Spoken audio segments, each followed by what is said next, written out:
Wow, it says you're live. We're live. Hello, everyone. I'm Brian.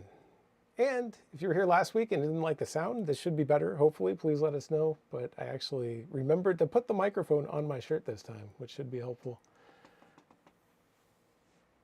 Cool. So, drawing a female figure drawing, and this time we got the reference on the screen as well, so you can kind of see what I'm working from, and I think we got it worked out so that this won't take up too much space, hopefully.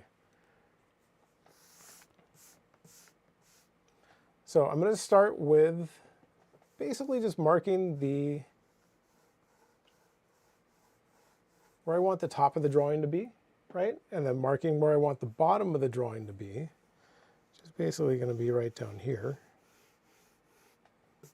And this is just a way for working from reference, right? Like, this isn't something I would do necessarily all the time, but it's a good way to learn, and it's a good way to work with reference because it just gives you a good starting point. So we're basically marking how big we want the figure to be on the page and then finding the halfway point. And it's not the anatomical halfway point, it's the literal halfway point, just between these two marks that we made. And my pencil is very small, so I'm going to get a bigger one for measuring purposes. I can already tell this is going to have to move up a bit. Oh, even more, okay. And just adjust it until you find the halfway point. As you can see, I've been doing this a long time, and I still sometimes don't hit that perfectly. That seems pretty good. It's a decent halfway point. Get rid of my two wrong guesses there. Right, and so from there, I'm going to go in and actually lean over here and measure the reference on my screen. And if you're working from a live model, I mean, you do the same thing just up in front of you. And I want to figure out, if I can, where the halfway point is on the model. Between the very bottom of the foot and the very top of the head, although I'm going to ignore the hair, like the bun, like up on top of her head, and just kind of imagine if there were no hair, where would that point be? A little bit more. So the halfway point is roughly, let's see here, roughly near the bottom of the glute or butt cheek that's on the right. I think that's about where the halfway point is, right? So now we can use that, right? We can kind of zoom in here a little bit and kind of use that to our advantage and just say, like, well, if this is our halfway point, we know that right glute is going to end somewhere around here, and the other one's going to wrap around this way a little bit higher. So it just gives us like a decent starting point. And that's going to be different on every pose and every person, like exactly where that point is, because we're just basing it off a halfway point, not anything anatomical necessarily. Right, and so from here, well, I would do another measurement. We can measure how many heads down to the halfway point. But again, we can't really see her head, so I'm just kind of guessing where I think the chin would be.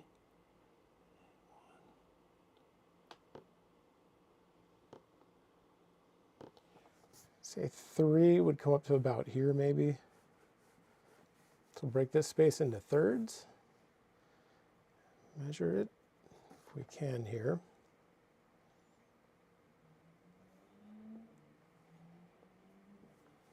Tiny bit bigger. But again, that's a bit of a guess, right? Like, this isn't a super precise thing. This is just to help us get marks on the paper to get the drawing started. And off to a good start, hopefully.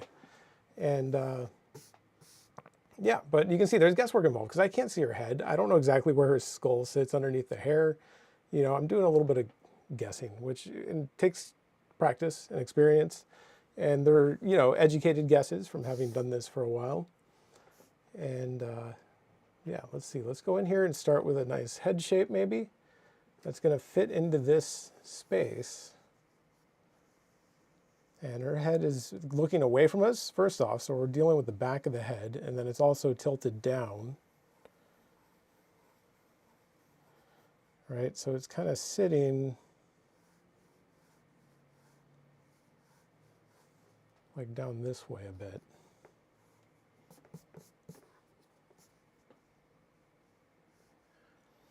You know, we can't. Her chin would be like there. Maybe if we could see around to the other side of her head, it would be something like that.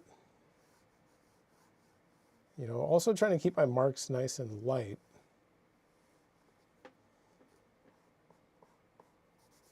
You know, because it's just construction stuff. You don't want to go too dark too soon. And then we'll kind of pull the neck down from there. Just tough. She's got her head leaned forward and,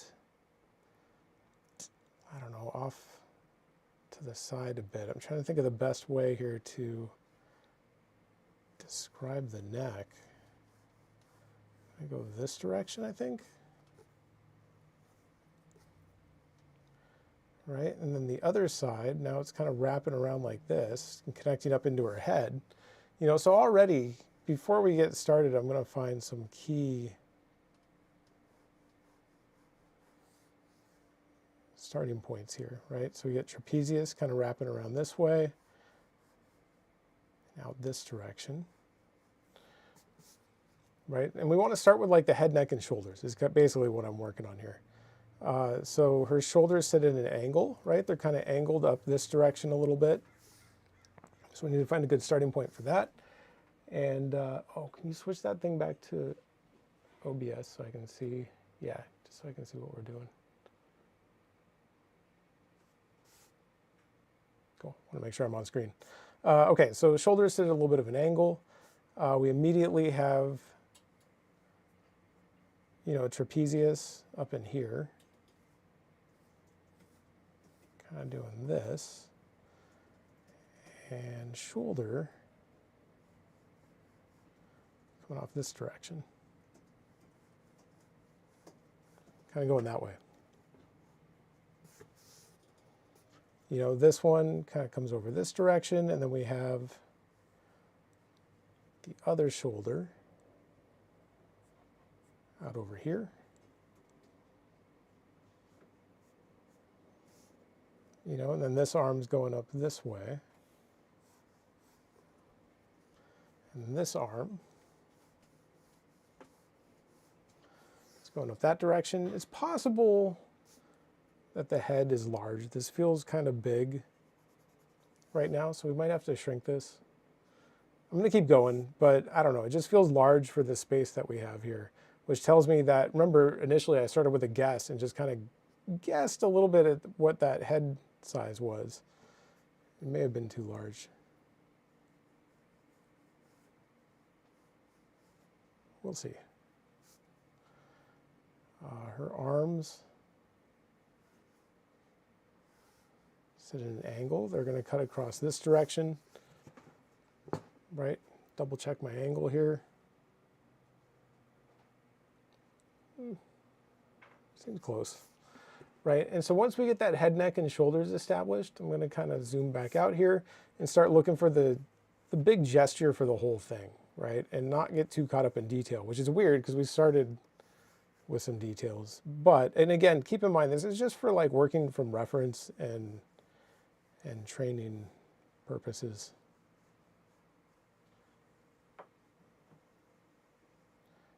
Right, so we have 7th cervical vertebrae, and then her spine is sort of wrapping around this direction. Right, and then kind of coming around this way.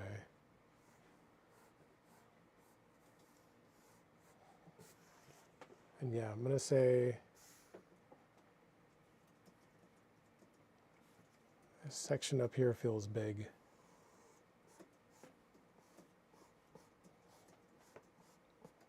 Just going to shrink it a little bit.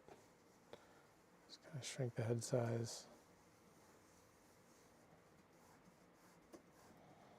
Right, make the neck just a little bit shorter. Pull this up a little bit. You know, so hopefully the idea with our mark making is we want to keep our marks really simple. And the reason for that is because sometimes you got to change things. And that's, I don't know, it's just the way it works out. And you don't want that to be a big deal, right? Which is partly why we practice using C curves, S curves, and straights, right? Those 3 marks. That's essentially all I'm doing here. If you watch what I'm doing, I'm only making those 3 types of marks.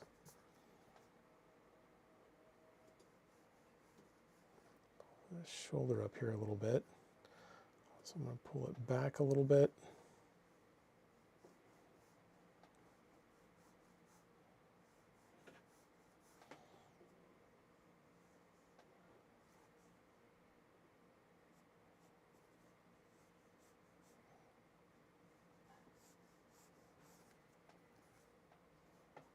Shrink that. Okay, that seems a little bit better. Let's go and find the gesture for the whole thing. Hopefully we can get this to work. So her spine, as I was doing before, is kind of wrapping around this direction, and then the sacrum sits directly underneath like this part of her neck. Right? So we should have this part kind of doing this.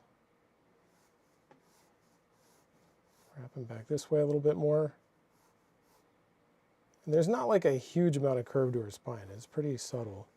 And then this is going to come down and hit the sacrum, which is sitting at an angle, right? So her hips are, one sitting higher than the other, and then they're also turned kind of back towards us just a little bit. And so we're going to have to keep track of that and figure out exactly what's going on there. Right, so that sacrum's going to sit back about here.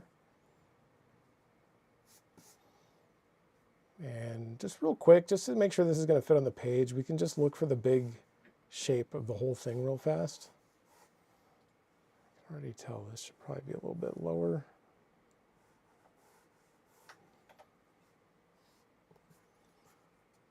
And it's going to kind of come out this direction.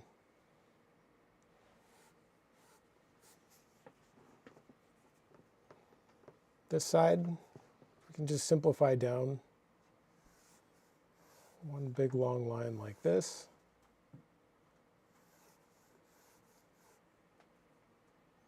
Right, plumb line, figure out where the other hip is going to start. It's roughly under here.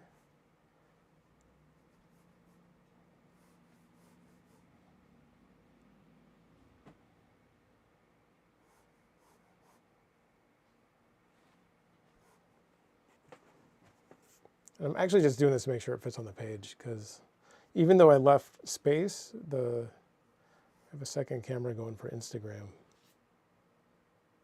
And it's too big. I got to make sure it stays on the camera there. Which I think it is.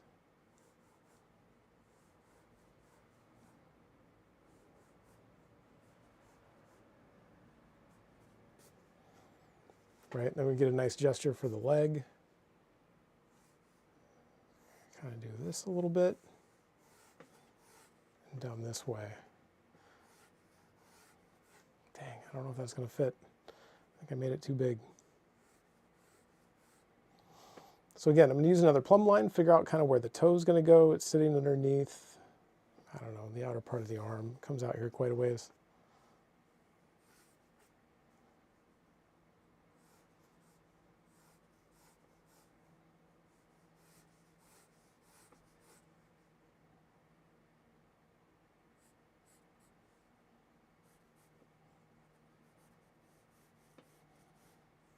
See if we can fit that foot on there. I mean, it fits on the page fine. It just doesn't quite fit where I wanted it to be for camera purposes.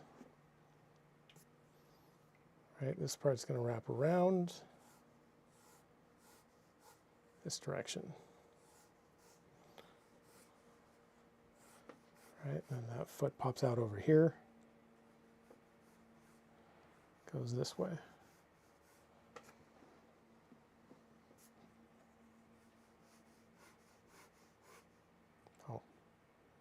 Already did that.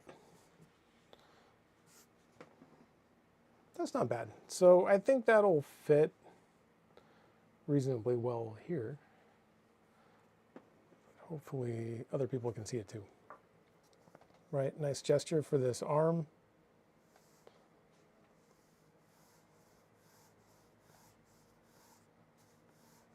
Come in this direction. And then I think the elbow needs to shift up a little bit.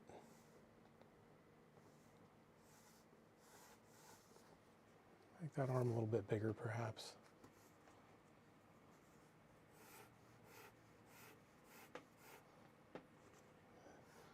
Remember, in the gesture phase is where we want to adjust length and width, right? Like we're always looking at what's the width of the leg, right? What's the width of the thigh, the knee, the ankle, those key points, you know, and it's usually the joints that I look at to kind of figure out, you know, the width of the gesture, which can be tricky sometimes. You know, because you're just dealing with really simple lines, and it's like, well, how do you know exactly how wide to make it? And I just conform to those bony sections, right? Although the top of the thigh isn't really bony, although you could say the great trochanter's out there, I guess. But the top of the leg, right, width of the knee, and then width of the ankle is kind of what I'm basing this off of here.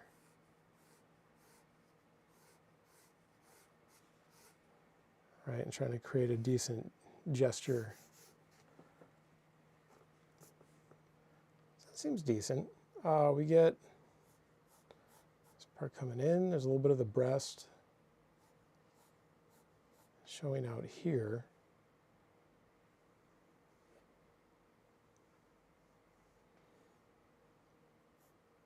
And some rib cage and stuff in here.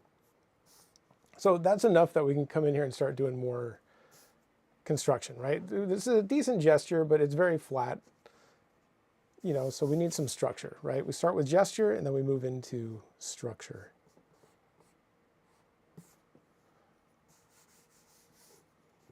So we'll kind of work our way back up here.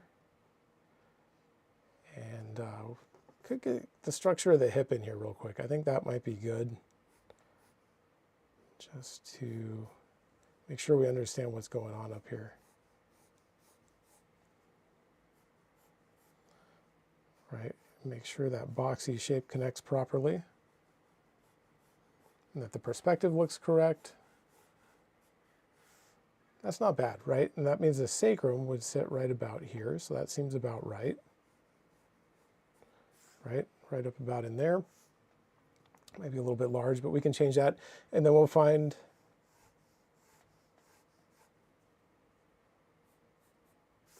spine. Rib cage would be good.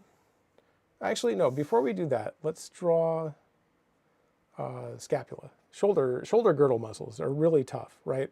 All the, I don't know, the stuff that connects from your spine and goes up into your armpit and connects to the humerus is a difficult area, and how the latissimus wraps around that stuff. You know, so that's actually part of the reason I chose this reference, was because it seemed like a good opportunity to talk about that. So we can come in here and see if we can start piecing that together a little bit.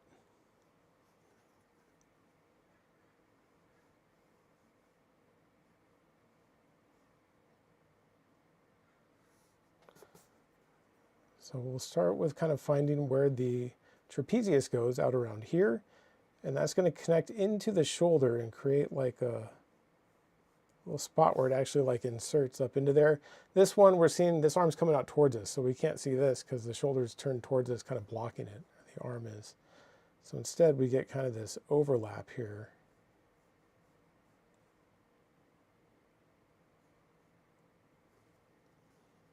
Where we get like this sort of thing. And then the shoulder blade is coming from these points, right? And so this one we've got sitting way down this way, right? She's got her arms lifted up, you know, and so when you do that, that ends up pulling the shoulder blade with it. So the shoulder blade is really, it's interesting in the whole shoulder girdle.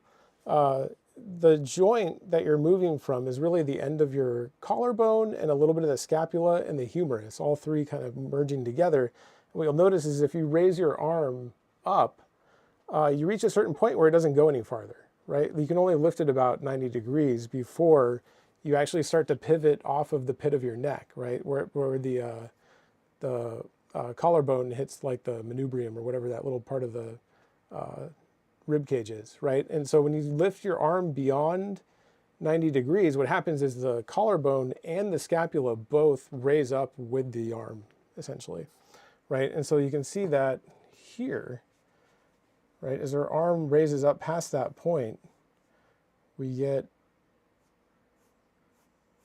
kind of this sort of thing going on here. And then what also happens is not only do they go up, but then they get pulled around, the scapula gets pulled around the side of the rib cage a little bit as well. You know, so it actually gets pulled around it in an interesting way. And that makes them kind of difficult shapes to capture a lot of the time, right? So this scapula is like back in here, kind of doing that maybe. And then we get this one kind of wrapping around this direction a little bit.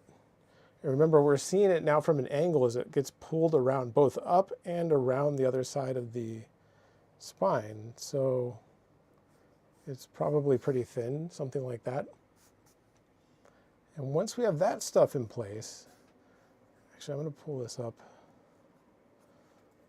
a bit more here.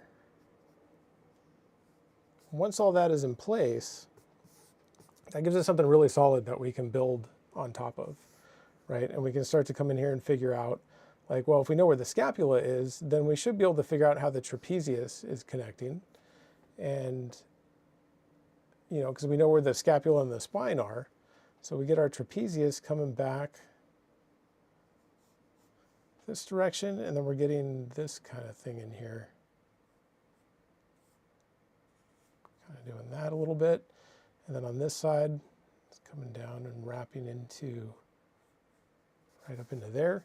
And then it's wrapping around, connecting to the scapula up in here, and following it and connecting all the way down there. So now it's basically coming down this direction along the top of the scapula. And then it kind of cuts the corner a little bit, more or less, depending on the person.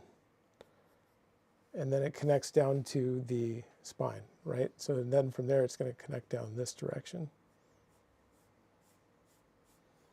and this direction.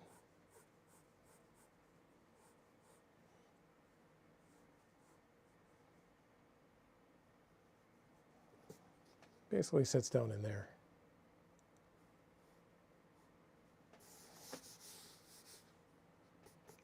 You know, and then we can also use this to figure out where the shoulders connect, right? Because the shoulder basically bumps up against this part that's cutting across the corner of the scapula there.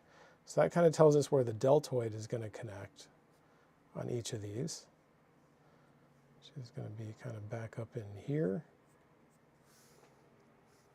This one should be higher maybe.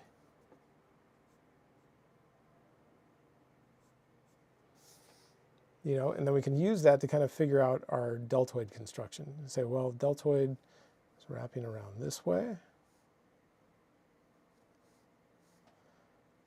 And this part's going to be wrapping up around this direction.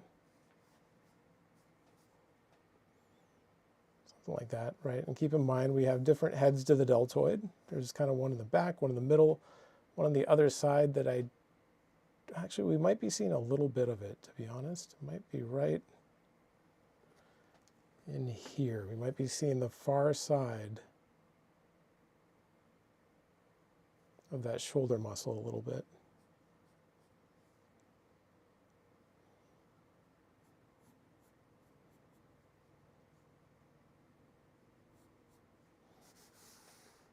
Yeah, something about like that. Might be a little bit large. I might shrink it in a minute, but I'll leave it alone for now. We can come back to it and see how it looks in a minute. Right, same thing with this one. Connects here, and then we just have to think about how it's going up, connecting around the humerus or onto the humerus, and then basically just wrapping back around this way. Right, and then remember that again we have kind of multiple heads here. Now we're seeing more like that middle head. A little bit of this one again, and this one's really stretched out and thin. And then this arm is also going away from us as well, right? So we have some foreshortening to deal with. So now we've got to come in here and figure out, you know, what does our foreshortening look like? Zoom out on my reference here. And essentially we're going to have cylindrical shape coming up this direction.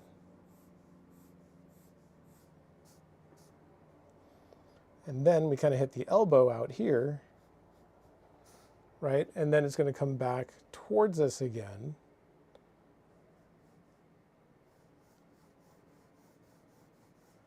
this direction. And her wrist isn't quite where the back of her head is, right? So this is coming towards us a lot. So her wrist is like here. You know, if we shrink it down a little bit, there we go, that's a little better.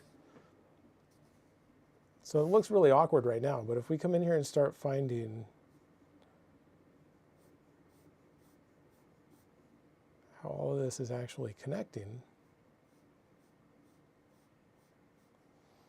and keep in mind that, right, this is actually a cylindrical shape going away from us quite a bit, kind of like going that direction. This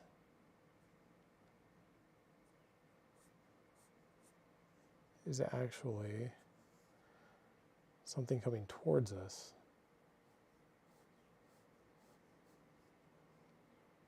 Sorry, I gotta think about this one for a second. Right, so we're seeing this kind of loop around this way.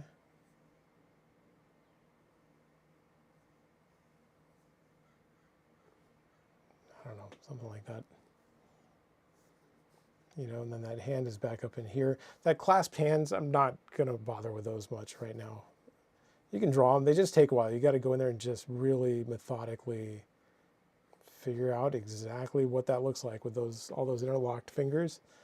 Not something I wanna try and do right this second.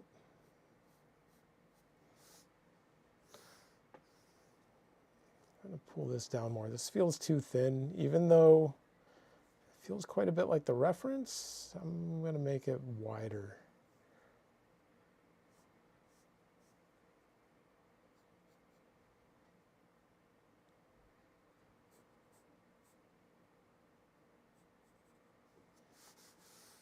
Okay.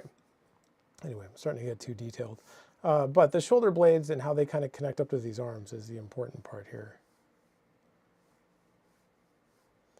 You know, get a good width for this arm, which I think needs to be much wider. It feels very thin right now.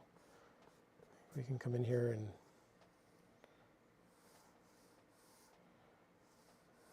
change this a bit.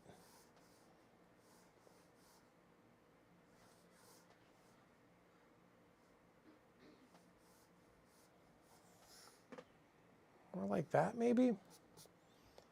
But being really careful here, right? Because remember, we have this forearm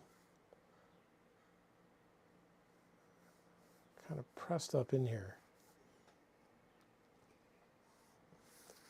Not a super easy area. So her wrist sits just above this part of the shoulder, right? So her wrist is kind of like up in here.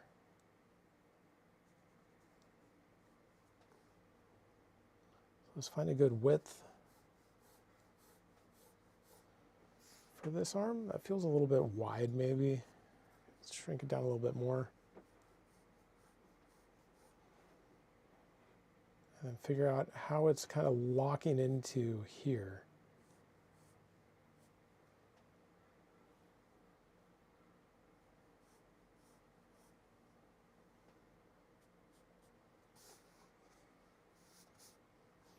Remember, use straights in the forearms some of the time, but especially where we have the ulna, right? The ulna is a big, long, straight bone in your forearm, goes from the elbow to the pinky side of the wrist. We want to use that to our advantage whenever we can. If you can see it very prominently, then you can probably make use of it. I mean, it doesn't work from every pose and every angle, but a lot of the times it does, and it's very helpful. One trick I would recommend. It's going to go across there. So now here's the ulna. So now we have some of the not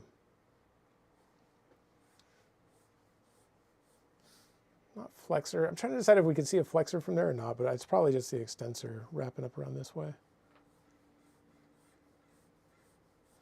You know, and keep in mind, this arm is turned back towards us a little bit, right? So this has like an overall, arm still feels big.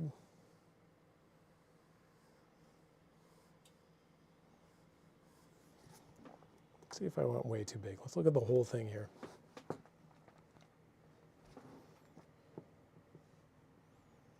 Yeah, that's pretty big. Let's shrink that a little bit. Just pull it back in.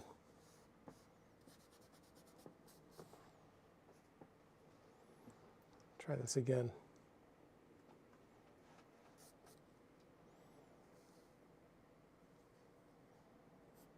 I think I want it to end about there. So let's see if we can do this.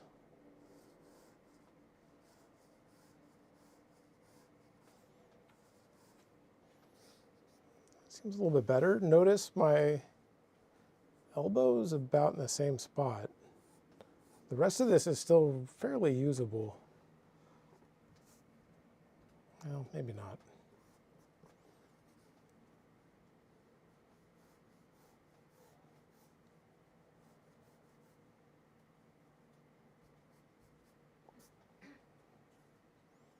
I don't know, that arm still looks too big. Interesting. Well, it happens sometimes. Usually what I'll do is just kind of move away from it, not worry about it for a minute. Or just do something like, I can see where the shoulder goes, I can see where the bicep should be. That means this forearm should be connecting right about there, right? And so just find a different way to evaluate the space, right? So that means that should be more like there. If we want to get this negative shape looking properly,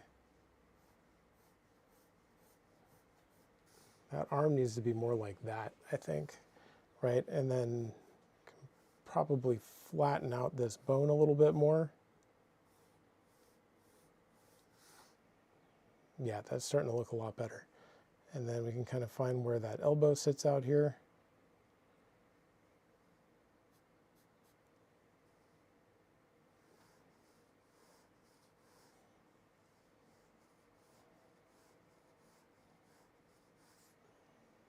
Way better. Okay, I think that's going to work. Again, if we get back here, look at the whole thing, better. I think part of the problem is I made the deltoid a little bit large. So we can pull that in maybe. She also has her arm pulled back towards us, so I'm going to design it a little bit differently as well.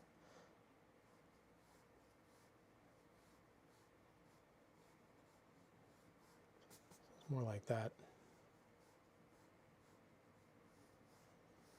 Right, get some of those extensors on there.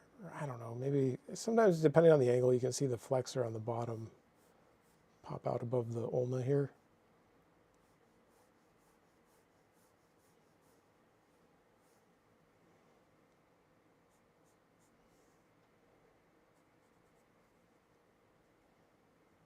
And basically get the hand out here. Right, and then they're doing like the clasped hands thing, which is a difficult hand to draw. I'm not going to mess with it much right now. But this is coming back towards us a little bit.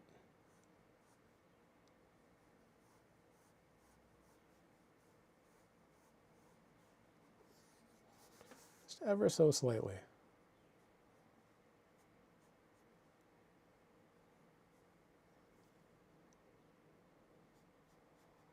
And we're seeing a little bit of that elbow back there.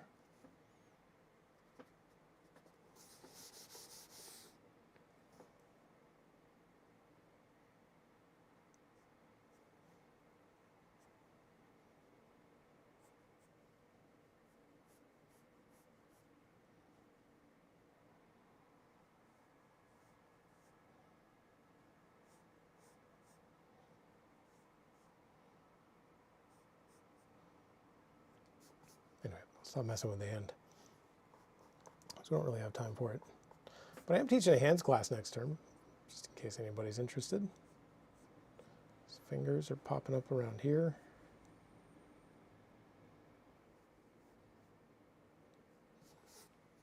Okay, anyway, let's move on. Back to that shoulder girdle section, right, which I was saying is tough. It's a difficult area.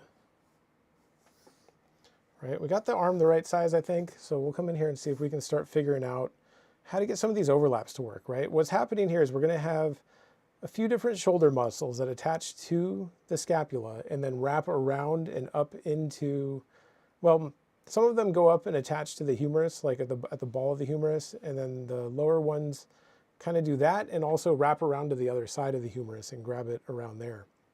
Which is tricky because then you have the lat, or the latissimus dorsi, wrapping around and kind of doing the same thing a little bit.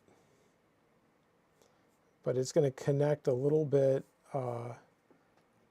before. This is a really complicated area. The armpit is tough. It's tough to explain verbally. I think it might be easier to show it. But essentially, we're going to have the latissimus overlap and go up underneath teres major, right? Which is that lower shoulder muscle. It's going to sit down around here and connect about here. And then we have infraspinatus connecting up around here, right? There's also a smaller one called teres major, or sorry, teres minor, right? That's attaching here. But depending on the person, I don't know. I feel like you don't see it very often. It's much less important, I would say, compared to teres major at least.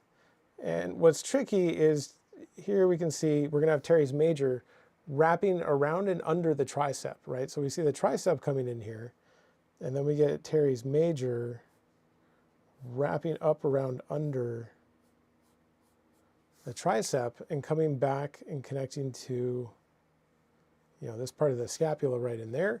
And then, of course, we get a little bit of scapula, but you can't usually see that because that's where a little bit of teres minor, which I just mentioned, will kind of show up in here a little bit and maybe cover it or something. This depends on the person, but essentially, this is going to bump up. And it's weird because whatever anatomy reference you look at, it might be different when you go look at another one. There's small little differences that I've noticed over the years. One of them is a lot of anatomy things show infraspinatus, which is this muscle up here going up underneath the deltoid, and teres major, which is this one going up under the tricep. It shows them as just bumping right up against each other, right? And then other anatomy charts and books and things I look at show the infraspinatus overlapping teres major in a way where it would be more like this. And it connects more like down on this corner, right? And it sits like here, and then it's going up underneath the deltoid again and connecting to the head of the humerus. But it just depends on which book you look at, to be honest. Like some of them show it one way, some show it the other. Next we get the lat, right? Latissimus, wrapping around. It comes from underneath the trapezius here, wraps around and cuts off the bottom little part of the scapula.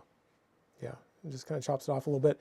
In this instance, I don't even know that's happening because the way she's lifting her arm up, it might be lifting that scapula high enough to pass or to not have the lat overlap it, but I'm going to make it happen a little bit. And then from there, we can have the lat kind of popping out. Remember, because it's going up and around teres major. So it's going to kind of drop back this direction.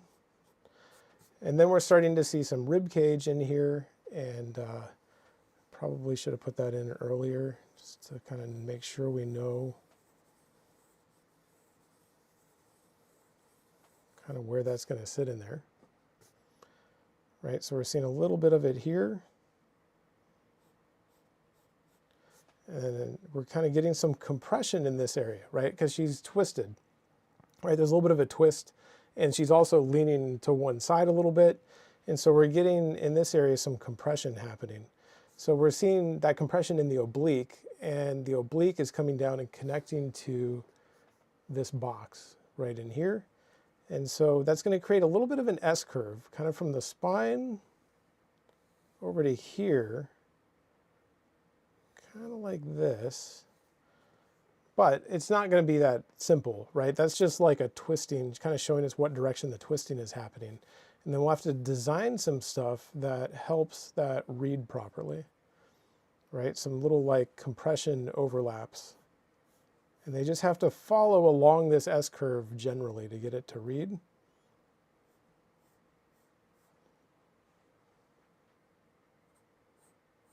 And I'm going to make it a little bit more subtle than I think it actually is.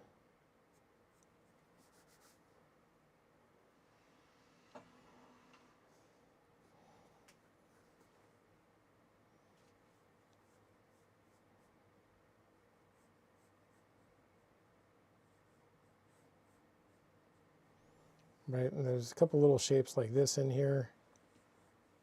which are basically the end of the S curve. You know, it kind of like lose some of the detail in here, and we can kind of see it wrapping around that way.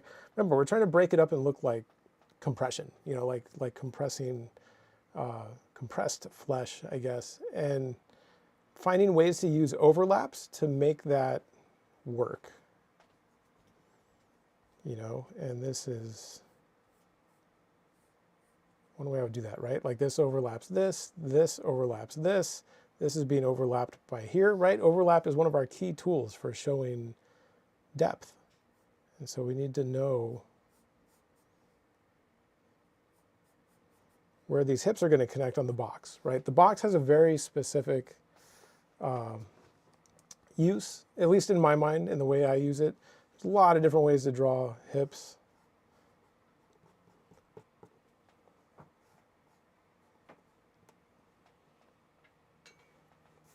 A lot of different ways to draw hips and a lot of different ways to kind of use abstractions like the box, but there's a lot of similar methods. All of them can work. Whatever way you learn is going to be the way that seems right, you know. I tend to use this boxy type shape. I have very specific things that I know the box needs to do. And it needs to be a specific shape and size, get the tilt right, get the angle right. You know, are we looking up at it? Are we looking down at it? And then I know the very top of the box aligns on this side with the top of the sacrum. And then on the other side, the top of the box aligns with the aces points on the pelvis. And then in this case, the glutes are going to drop down below the bottom of the box. And that's just how the box works from the back. It's a little bit tall right now, I think. On the front, the bottom of the box would be the pubic bone, or symphysis, pubis symphysis. That's a decent box shape, I think. You can see it's very specific. You know, we're looking up at it a little bit. It's rotated back towards us a little bit, and we're very careful with the width, you know. And when I drew that, I was looking at plumb lines to make sure it was aligning properly with what was above it in the reference. And then, sorry, fix that part. And then things attached to the box, right? Because our pelvis isn't actually a box. Like there's a whole bunch of muscles and stuff that attach to it. But you know, the iliac crest would actually go up above the box a little bit right here. You know, because the top of the box is simply the top of the sacrum. So the iliac crest itself probably goes a little bit higher than the top of the box, maybe even more than that. You know, but once you kind of get familiar with what the different parts of the box represent and get really good at drawing boxes, then things become a little bit easier. I just realized I only did one scapula. I totally forgot the other one. Let's find a little bit of, gosh, this is tough. So everything on this side is stretched out, right? So we're not seeing much of the lat at all because it's being pulled flat. As she pulls her arm up, it gets stretched out and becomes a lot thinner. And then we're seeing some of the shoulder girdle muscles as they kind of wrap around and up under the deltoid, going around and connecting up into the armpit, and basically wrapping down this way.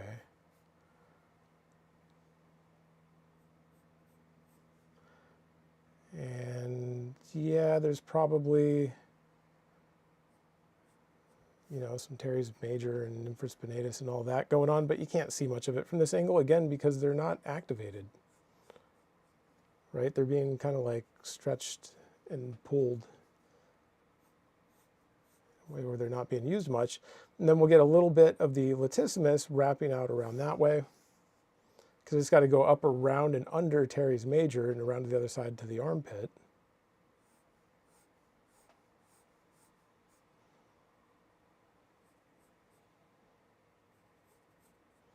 And then we start to get the oblique down here.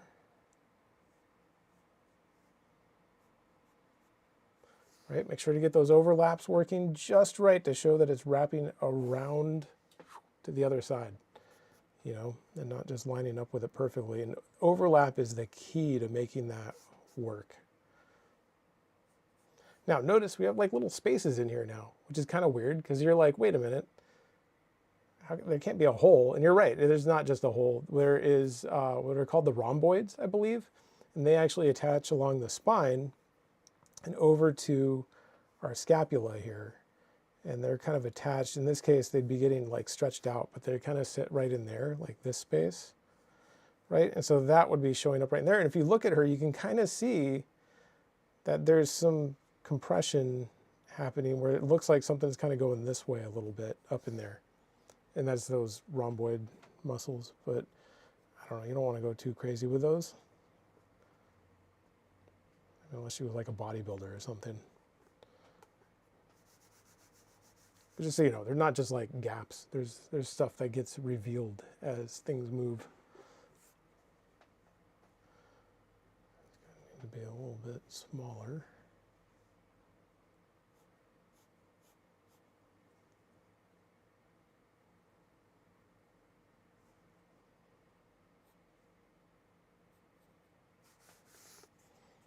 Okay, I think that works pretty well.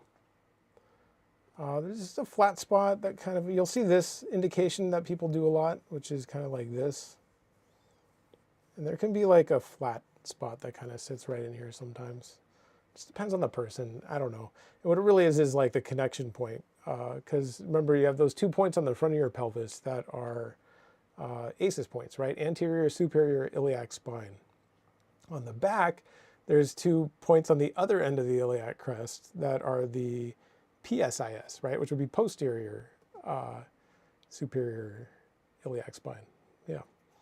And so those are kind of big connection points for like the latissimus and a bunch of muscles that come in and connect to those points.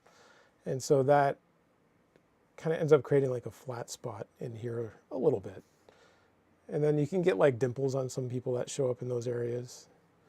And yeah, just depends on the person though. Keep working our way down. I don't know, there's still something about that arm that bothers me a little bit. I'll come back to it in a bit. See if I can figure out what that is exactly.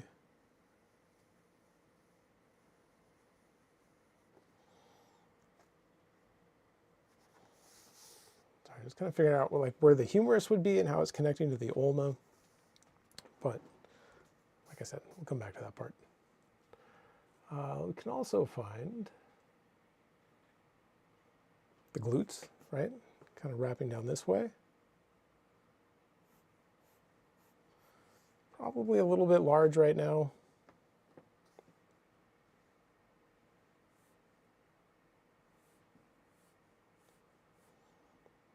Shrink it just a little bit.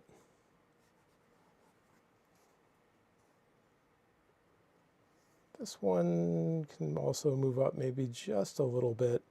And make sure to curve this one so that it's wrapping around the cylindrical form of the leg, right? Because remember, if we think about these legs, we have one, right, coming out towards us. And he's going to sit up here, right? So if we were going to think of these as cylinders, we'd be seeing something kind of like this. Right, sort of like that, as this leg comes back towards us. And it looks a little strange right now, like it's going the wrong way, but that's just because of the shape of the foot. If we add the bottom of the foot in here, it'll change really quick.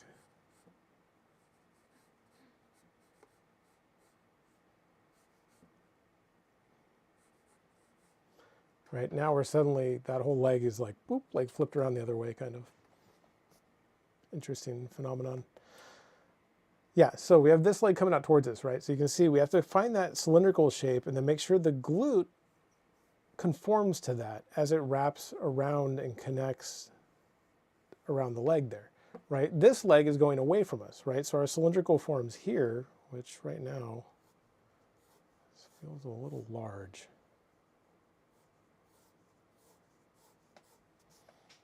That's a little bit better.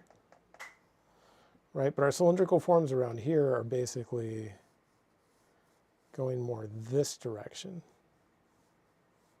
right? Because it's going away from us. So we need to kind of think about how that's happening and then make sure the glutes conform to that idea and sit in space properly. You know, and then from there we can come in and find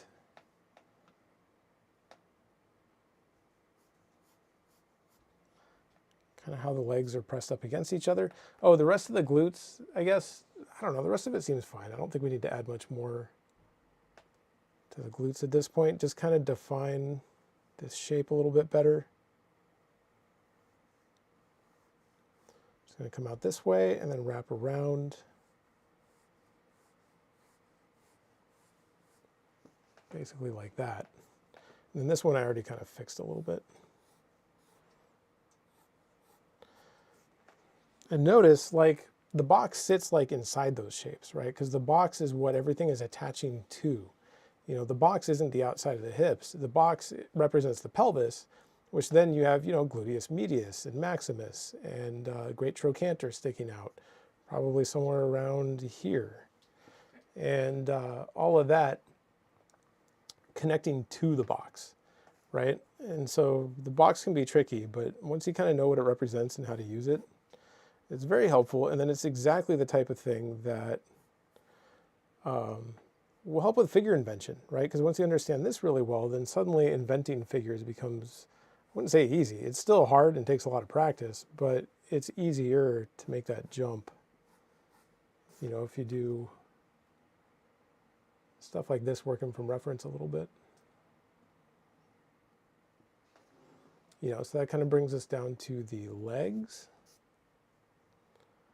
And keep in mind, this leg is turned away from us, right? So we're seeing the calf pop out back here a bit, and we're seeing some hamstring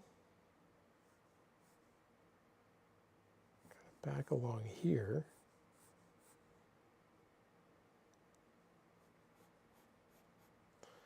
Right, we're seeing the back of the leg. We get kind of like this kind of shape here. And then the calf attaching. So the calf is actually up in this area, but it kind of pokes out around this area. Right, it's going to swing out this direction, back this direction.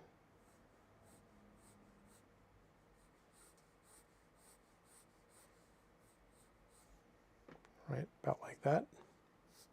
Over here, we've basically just got this part connecting down here a little bit. This is a tough angle for sure,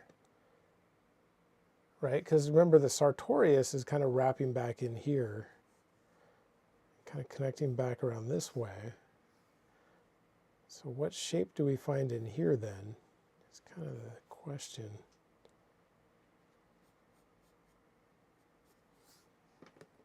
Might see a little bit of gluteus medius poking out. Maybe.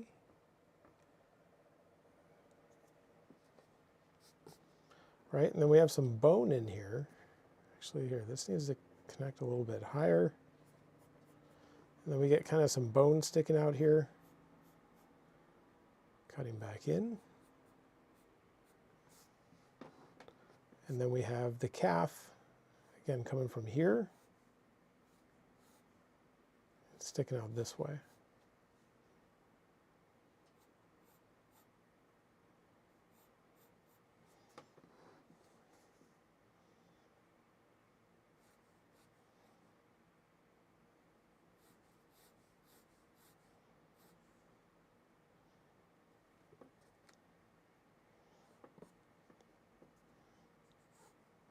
It's probably fine. The calf itself is actually a little bit higher, and then we get the soleus kind of poking out. We want to get really technical, but probably don't need to do that right now.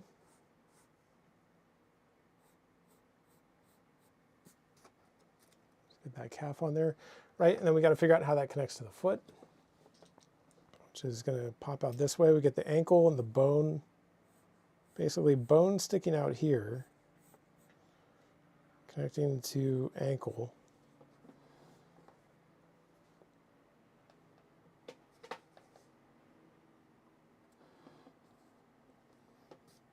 And then this part dropping down this way.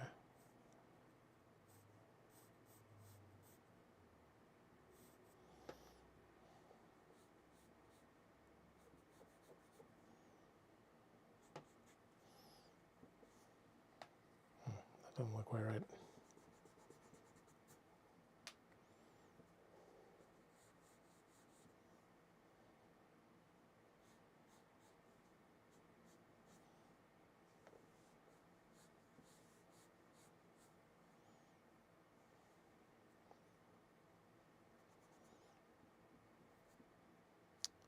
missing is kind of the arch of the foot, which kind of sits in here a little bit.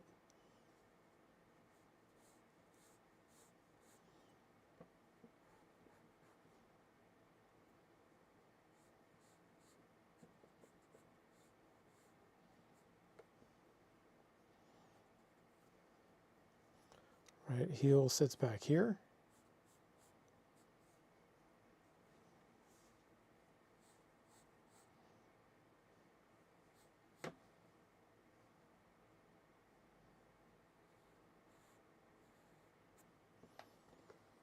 And then, of course, we have the toe out here as well. In fact, that's probably why this is looking odd.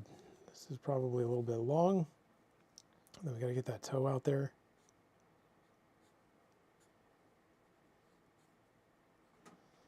Which is a little bit big.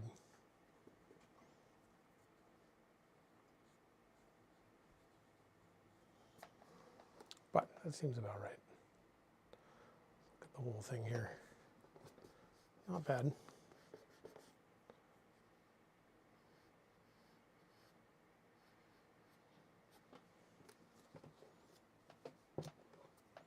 You know, all we need now is that other leg. And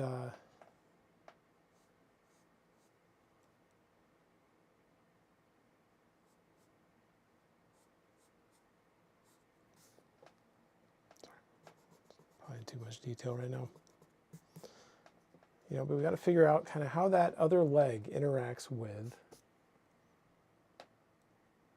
this leg.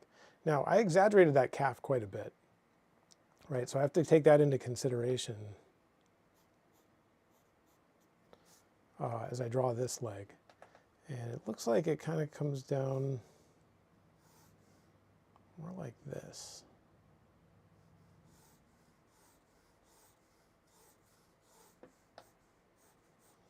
Right, again, thinking about the big three-dimensional shape first, kind of right in here.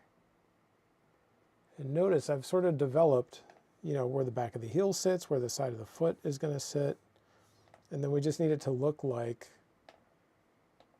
you know, a heel. So this part's going to come in, ankle's going to sit out here, and then the heel is going to kind of pull back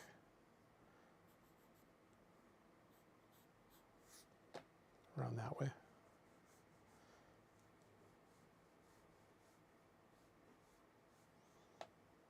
You know, the inside of the ankle sits a little bit higher.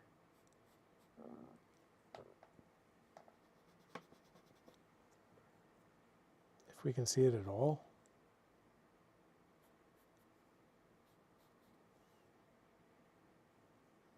Let me see just a little bit of the other foot back up in there.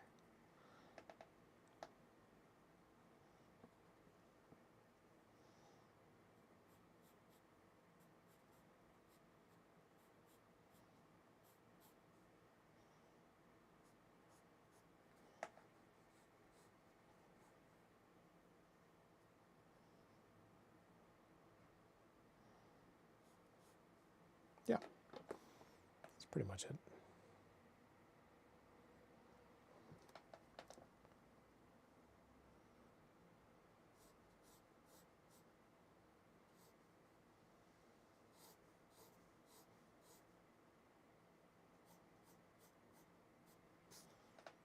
Just looking for a quick little shape we can put on there that'll look decent. And from there, I mean, we can go in and add a little bit of shadow pattern maybe. And yeah, don't look too bad.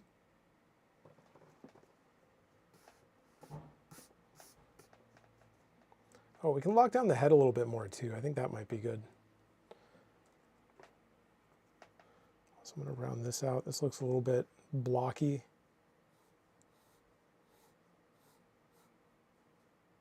I do not want it to look like that. We want it to just be nice, rounded, even shapes.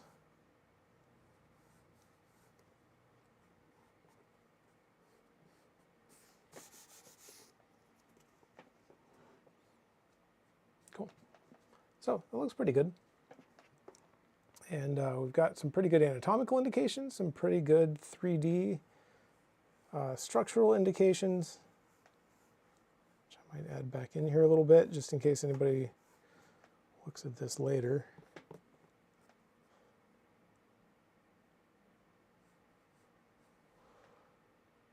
And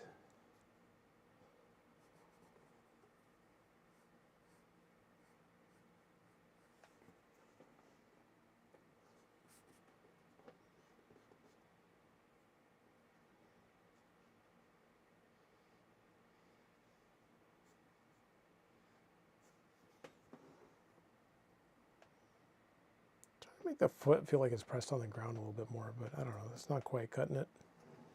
So let's take a look at the head, and then we will maybe do a little bit of shadow mapping, depending on how much time we have here. So let me zoom back up. Right, the bun sits like up here, up above the hands. Right, so it's going to be like in this area. And then we basically, at her head, it needs to be a little bit smaller. I think the shoulder is a little far out as well, but I'm not going to worry about it right now. I mean, no, the time to change that was a long time ago. Now we get to figure out how to make it work.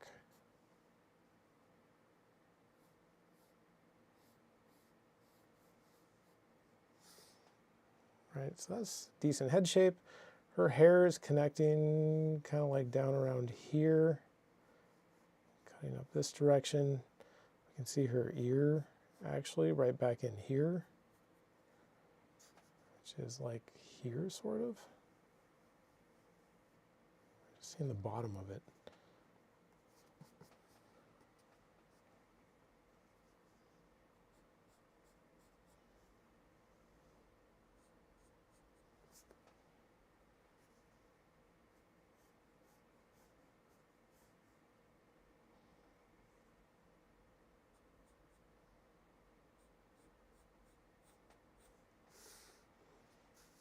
Okay, so that's a decent head shape. I don't know if we need to go in detail on the bun necessarily, but we could do a little bit of shadow mapping, right? The head feels a little bit large, but overall, I don't know, I think this works reasonably well. Maybe the leg could be a tiny bit longer.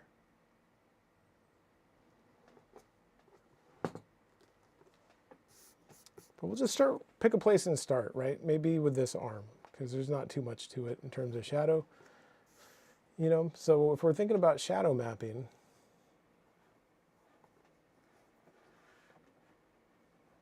we have to think a lot about planes and what those planes represent. Are they rounded forms or are they angular forms? In this case, we have like a boxy shape for the wrist, right? But then we've got a more kind of rounded part out here for the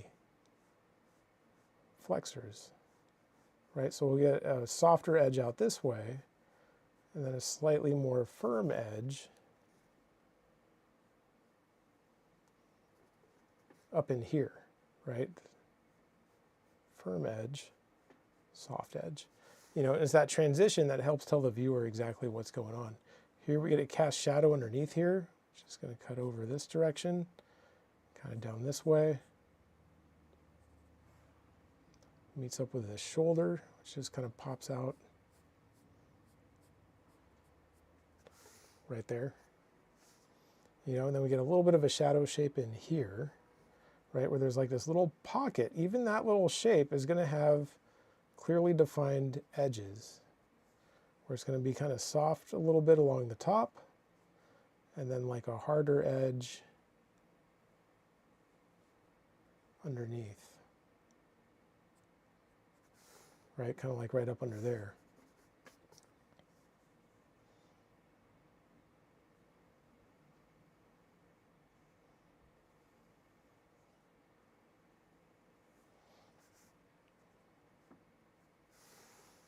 Not bad, right? Over on this arm, similar situation.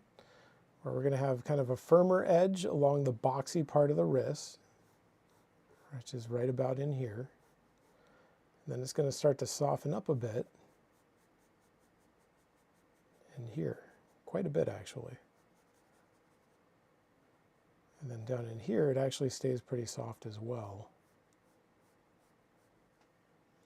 And then it just kind of comes up and ends with a little hard edge down under here.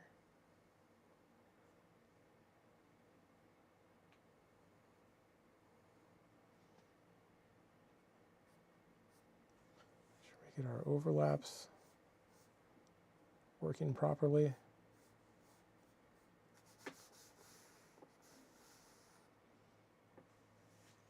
There's also shadow on her whole head pretty much, right? And so there's a cast shadow from her hands cutting across here and then down this way.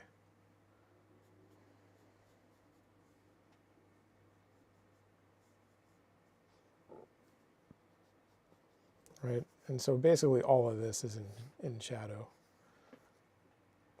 I'm not liking this. I'm going to simplify this down. Got a little too busy. There is kind of something like that in the reference, but if you do it and it makes things look too busy, then don't do it. What's up? I have a question. Okay. This is from, oh, we have two questions now. Two questions. We have one from Celsius and one from Louise. Cool. I'm going to read Louise's first because I think it's just a comment. Okay. He says, "Good night, teacher." I think he means good evening. I am writing to you from Venezuela. His videos have helped me a lot to take my drawings to a new level. I would like to know how to better... There's a heart covering this comment. Oh no. Why did they put this here? That's weird. Let me look up close. How to better work the cheekbones in a 3/4 view. Ooh. Interesting. Cheekbones in a 3/4 view. One thing I would recommend is look for, you don't have to buy one, but you can just find photos of an Asaro head, right? Which is ASARO, which is a model that John Asaro came up with back in like the 70s, I think maybe. But he still sells them, and you can find photos of them online. And it has really cool cheekbones. Yeah, I can't reach mine. It's too far away. Otherwise I would show you. But one of the things I learned from that Asaro head is cheekbones and how to get them, how to get the planes of the cheekbones to read really well. And it's very difficult to draw. The Asaro head is really tough to draw, and it's frustrating, but man, it will teach you a lot about the planes of the head if you take the time to do it and really kind of figure out how all that stuff works. And the way that I ended up doing it after experimenting for many years is I adjust the proportions of the Asaro head because it has kind of strange proportions that make it really difficult to draw. And so I'll just adjust them to kind of fit like those more typical thirds that we use and the, like a more like Riley Loomis type breakdown, and then apply that to the Asaro head and kind of modify it as needed. And aside from that, I can show you stuff. I don't know if I want to go into drawing cheekbones right now because there's no cheekbones on this drawing. But I have a bunch of photos I can post. If you just ask me again, remind me on Discord and be like, hey, can you show me those cheekbone photos? Then I'll just go through and just find some good photos that have, cheekbone type breakdowns. And I can send you those. Can you explain how to get onto Discord? To get onto Discord, for those who do not know, you basically create an account on our website, right? Don't have to buy anything, free account. And then when you log into the student dashboard, where all your class stuff would be if you did sign up for a class, you just kind of scroll down to the bottom of the screen and there's a big thing that says like, go to our Discord channel. I don't know exactly how they word it, but you just click on the big Discord logo and it takes you to our Discord server. And then you can post your drawings and get all sorts of feedback from other students. You can ask me questions personally. We set up a channel for asking me questions, and Yeah, part of the reason I created it was for our subscription students, because, you know, when you're working out of that subscription library, there's no feedback on your work really, because you're not getting the critiques. You can watch other critique videos, like past critique videos, but you're not being able to turn in your work and stuff.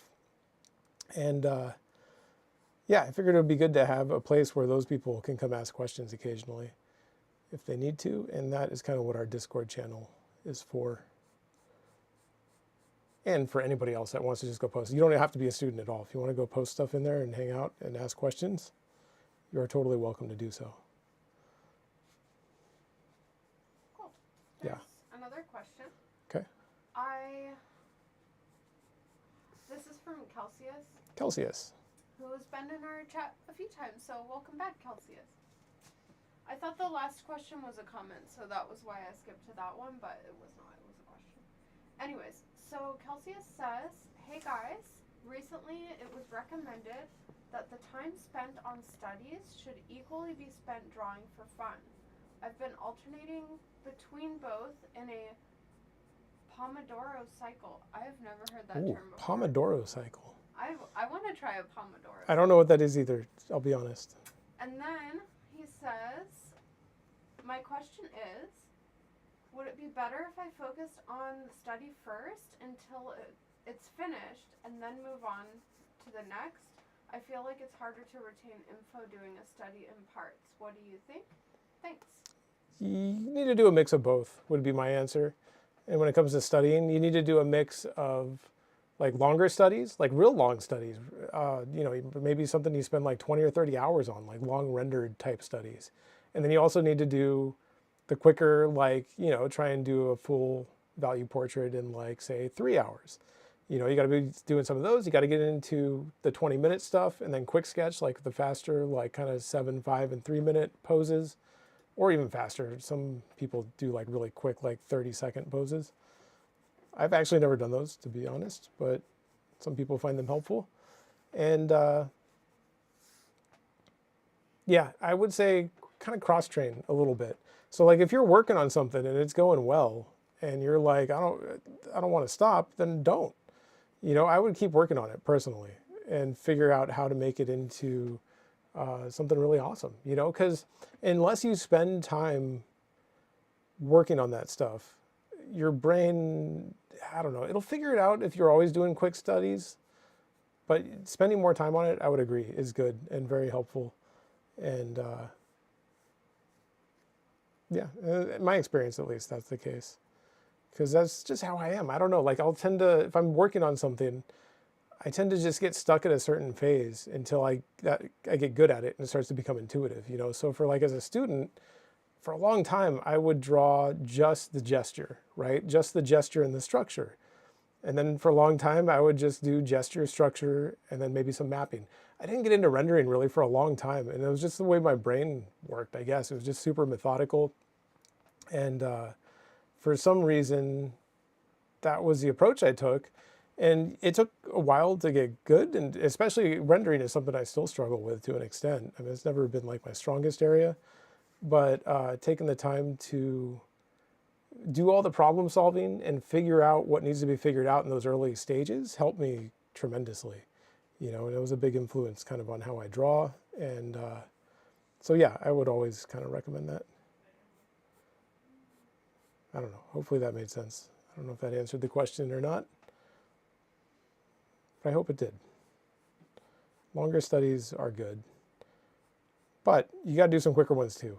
I don't want to make it sound like you just do long studies. Ideally, you would do a mix of both. Which is tough then. If you're somebody that doesn't have a lot of time, how do you do a mix of both? And I don't know, you just have to try and make it work and just make sure that you're, you know, I would say don't spend too long on them because you need to get a certain number of things covered, but at the same time, you know, make sure to make some time for longer studies. And then you mentioned drawing for yourself also versus drawing for practice and learning and that kind of thing. And I would agree. I think that's important. You know, the approach that I usually took was that during the term, like if I was a student, I was taking a bunch of classes, but I always took like a lot of classes. But I would just focus on academics for either 5 weeks, or back when I was taking classes, they were like 10 weeks. And then we would have like a 4-week break for a 10-week term. And then I would spend those 4 weeks just working on my own stuff and drawing my own things, and then go back into academic mode when I take classes again, you know, that next term after that break. And so that was kind of the way that I approached it. Another question for you. Okay. From Muji. They ask, what major lines should I emphasize when I draw the upper back with line art only? What lines to emphasize in the upper back? I would emphasize the ones that I drew here. One of the main things that I would recommend, like if you're like going to be like, say, a comic book artist or something, I didn't mention it here, but you can see it clearly, in that there is like an M type shape, like literally like the letter M, that exists like between the scapula and the back muscles and stuff. And it changes, it opens up more, it gets thinner depending on the pose and what's going on. But you can see it right in here, right? It kind of comes up here, down here, up here, back here, right? So it's this part of the scapula, trapezius, trapezius, scapula, right? And then you can take that M and bend it to fit different poses, and depending on what people are doing, you know, are you looking up at them, down at them? I mean, it's all going to change. You know, if she put her arms down and the scapula came back down, that would be a much thinner, taller M type shape, but it would still be there. And that's something I think I saw in a book somewhere. I feel like it may have been like one of the old like wizard how to draw books. And, you know, they're all like comic book oriented, so, which is cool. I mean, I didn't mean that to sound like a bad thing. And that was one of the things I remember seeing was like, here's this M shape. It may not have been that. It may have just been like a YouTube video. I don't know. But I found that pretty helpful. Because if you can find that and where that sits on the back, you can kind of then go in and design around it, right? Because that'll help you figure out what the scapula are doing. You can figure out kind of how to connect the trapezius. And yeah, I don't know. That's pretty much it. Aside from that, learn anatomy is really what it comes down to. I mean, when it comes to drawing stuff like this, even simplified versions, right? Like I'm not putting in every muscle, but I'm putting it in a lot of information. And if you want to do like a really simplified, nice, clean version of this, you still have to know all that anatomy to make it work, because you never know which piece you're going to need exactly when somebody bends a certain way or moves a certain way. Right? Every single thing they do is going to use different muscles, and it's going to make them appear differently. And without that anatomy knowledge, it's really tough, because then you're just literally stuck drawing bumps, essentially, and just being like, well, there's this bump, and there's this bump, and I think they kind of go here.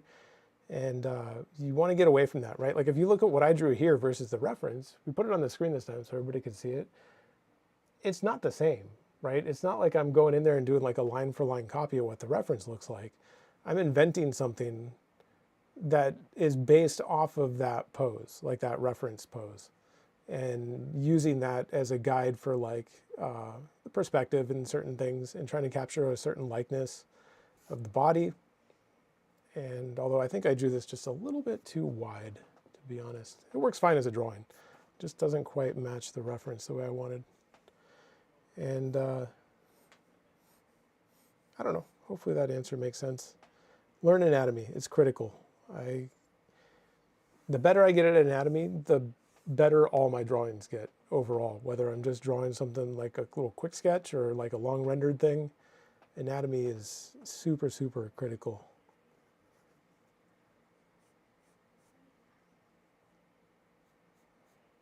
Part of that depends on what you want to do too.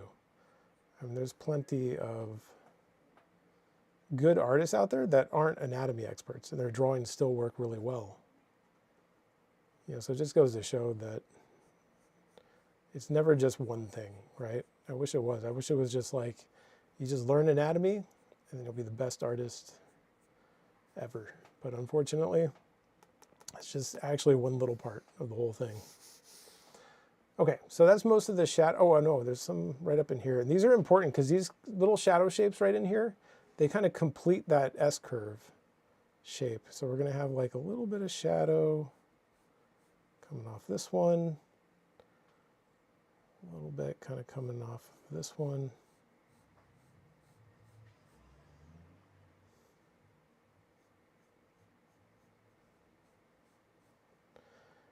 And then, sorry, there's a little bit of shadow there. It looks a little bit weird. I'll fix that in a minute. But that is kind of like rolling around into shadow. This needs to be softer. Okay, and then that kind of leads over to where these shadows are, which are really soft edges on the top. Harder edge on the bottom. Right, that's probably, there's a number of muscles that run through that area. The back is really complicated, right? Like, and just in that area, there's going to be like the multifidus on the spine. You're going to get probably the bottom of erector spinae would probably be right about there. You have the serratus posterior kind of running through that section up to the rib cage. I mean, there's a ton of stuff going on right there. And I'll be honest, exactly what's creating these shapes, I don't know. But it's one of those things I just said. And it's the fact that those things are being compressed, right, as she leans to the side.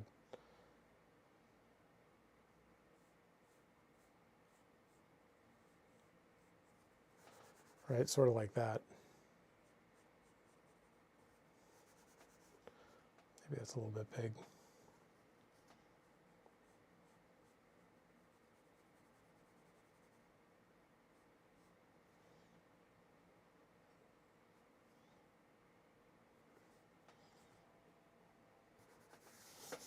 Right, so we get that compression in there. Notice that S curve is still in there. It's just kind of like hidden, broken up a little bit. Cool. Anyway, move down to the glutes.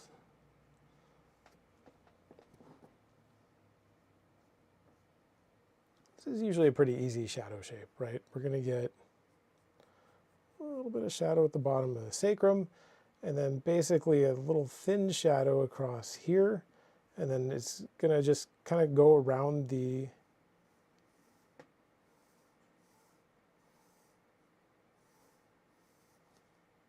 kind of looking for like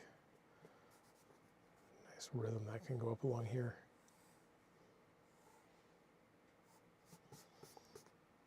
Partly because the back, right? So I talked about the box and what the box represents, but what's interesting about using that box for the hips is the front of the hips on a person actually are very boxy, and you can kind of just leave that boxy shape in there and it'll work pretty well. On the back, it's not, like there's no corners really like there are in the front, so you actually kind of have to round it back out a little bit and figure out, you know, exactly what that shape will look like, which will be a little bit more round. No actual corners.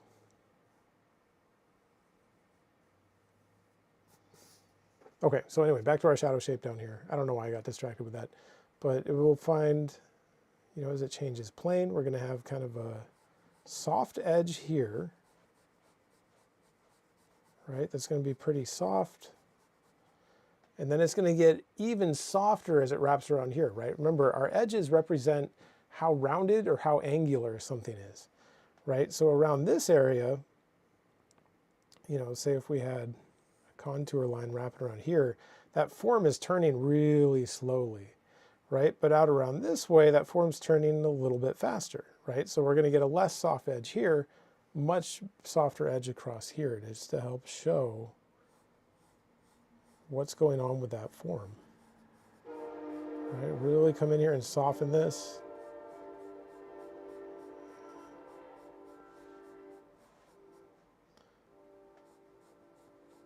Link them together. Wait for the train to go by.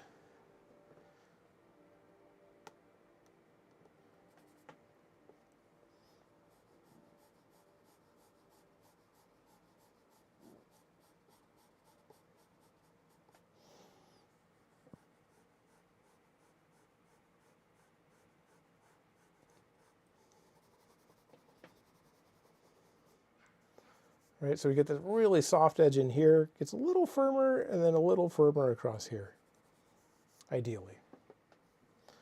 Doesn't always work out, but then we can find a little bit of a cast shadow maybe across here. And then get our form shadow across this way, right? Now this glute is much more compressed, right? This one is just kind of hanging. This one is being compressed against the leg as the leg comes back towards us, right? So we get kind of a firmer edge across the whole thing here.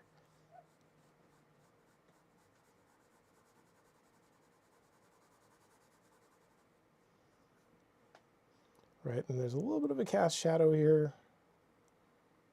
Just gonna run right down below here. Right, take that cast shadow and bend it. I'm bending it way more than you see in the reference, and the reason for that is because I want it to help show the contour of the leg and show that that leg's coming back towards us, and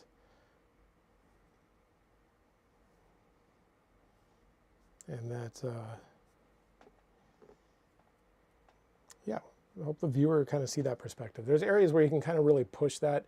Cast shadows is one of them, right? If you have a cast shadow from like an arm onto like your torso or something, it'll kind of wrap across the form, and sometimes you can exaggerate that in a way that looks pretty cool. We get a little bit of shadow coming down from this glute down onto this leg, kind of dropping down this direction.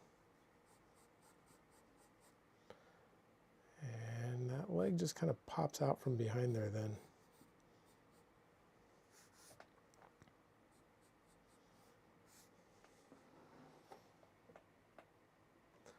Now this leg's in the light, there's not a ton of shadow here, right? Kind of connects around here, back this way.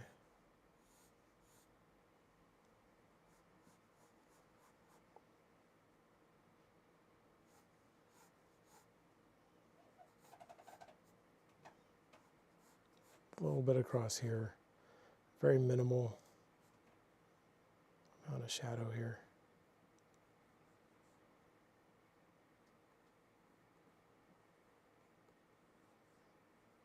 It's kind of an interesting little overlap that sits right there.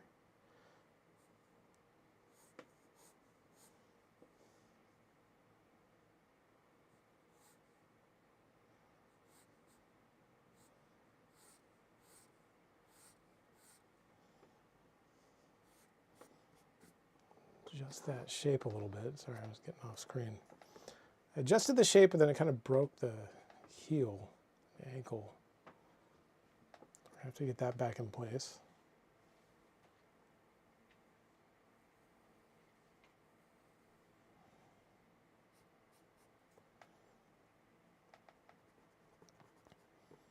So it's about like that.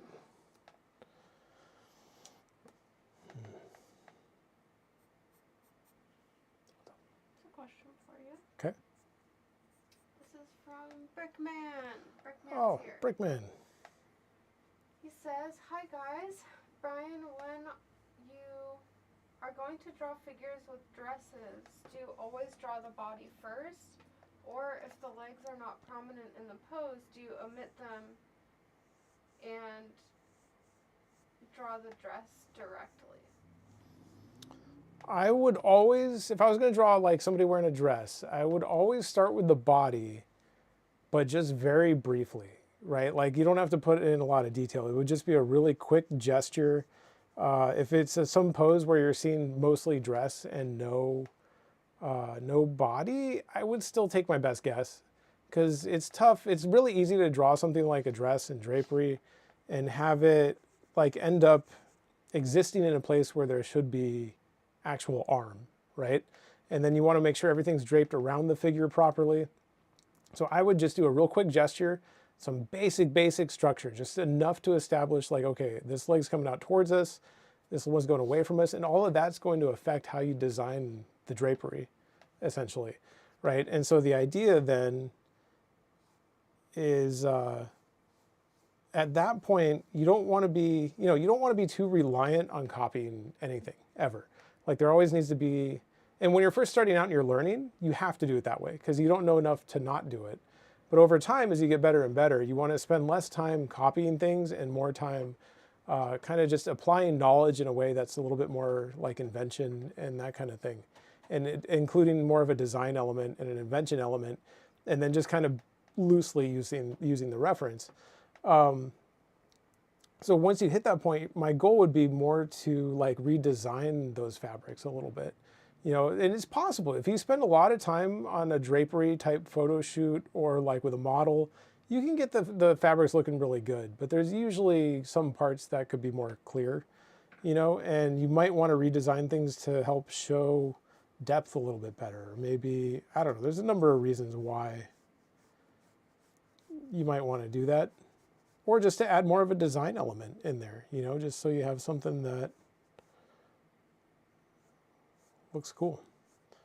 You know, like this calf. Am I copying that shape perfectly right now? No. I'm kind of thinking through what's going on with the calf. And simultaneously using the reference a little bit just to make sure things aren't too far off. And I would do the exact same thing with drapery. It would be kind of a hybrid between the two.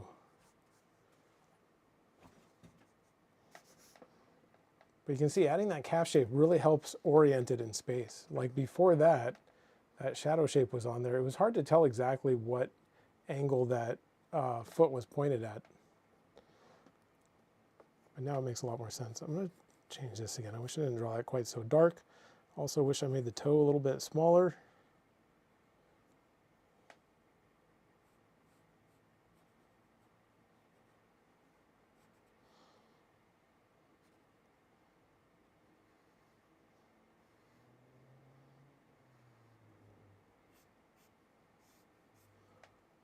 Seems a little better.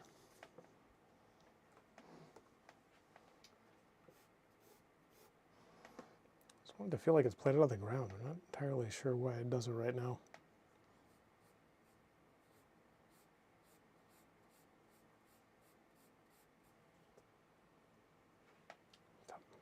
Here's another question for you. Okay. This is a follow-up from Celsius.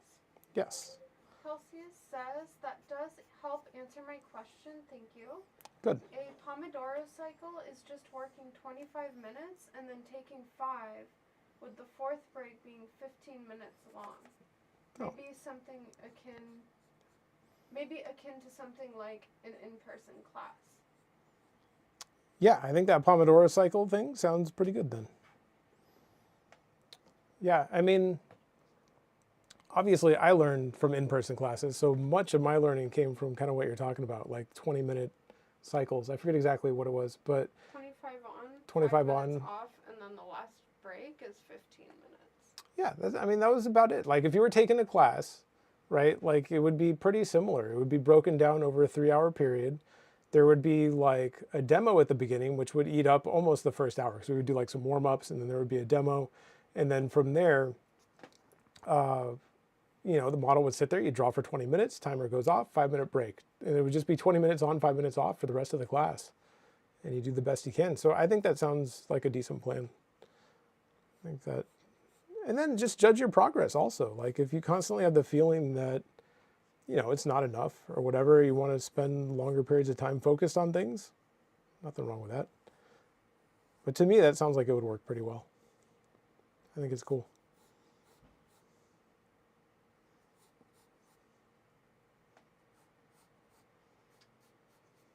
There is another comment here from Isaiah. Yeah. Isaiah says, what artist inspires you and how do you pull from them and utilize it in your pieces? Wow, that's a good question. What artist inspires me? I mean, when I was younger, it was all comic book artists, for sure. And they still inspire me. I don't know that like you can see that in my work necessarily, but that's definitely the artist that I like. But when it comes to drawing, I don't know. I just kind of have my own weird way of drawing. At one point, I did a lot of like John Buscema studies back in the day, long, long time ago. I like him a lot. In terms of what the things that I've studied, I mean,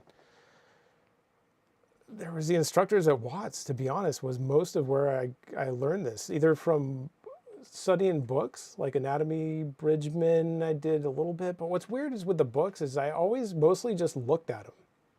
I never actually did like a ton of studies. I did a few from books, but usually I would spend a lot of time looking at books, you know, and for some reason, I don't know, it helped me. I don't know why. That's not the approach I would recommend, but it was the approach that worked for me. And then I did some studies of like those classic illustrator guys like Leyendecker and Rockwell. I like Leyendecker a lot. Leyendecker would be probably one of my biggest, I don't want to say influences. I don't know. I mean, that makes it sound like you can see Leyendecker in my work, and I don't think you can at all. I mean, that guy was incredibly good. But I've certainly done some Leyendecker studies. And yeah, most of those Golden Age Illustrator guys were really good. Frazetta was really good. But to me, what it comes down to, and the way that I draw is partly just based off of thinking about comic books, right? Like I went to Watts for a long time as a student, and then I taught there for a long time as an instructor.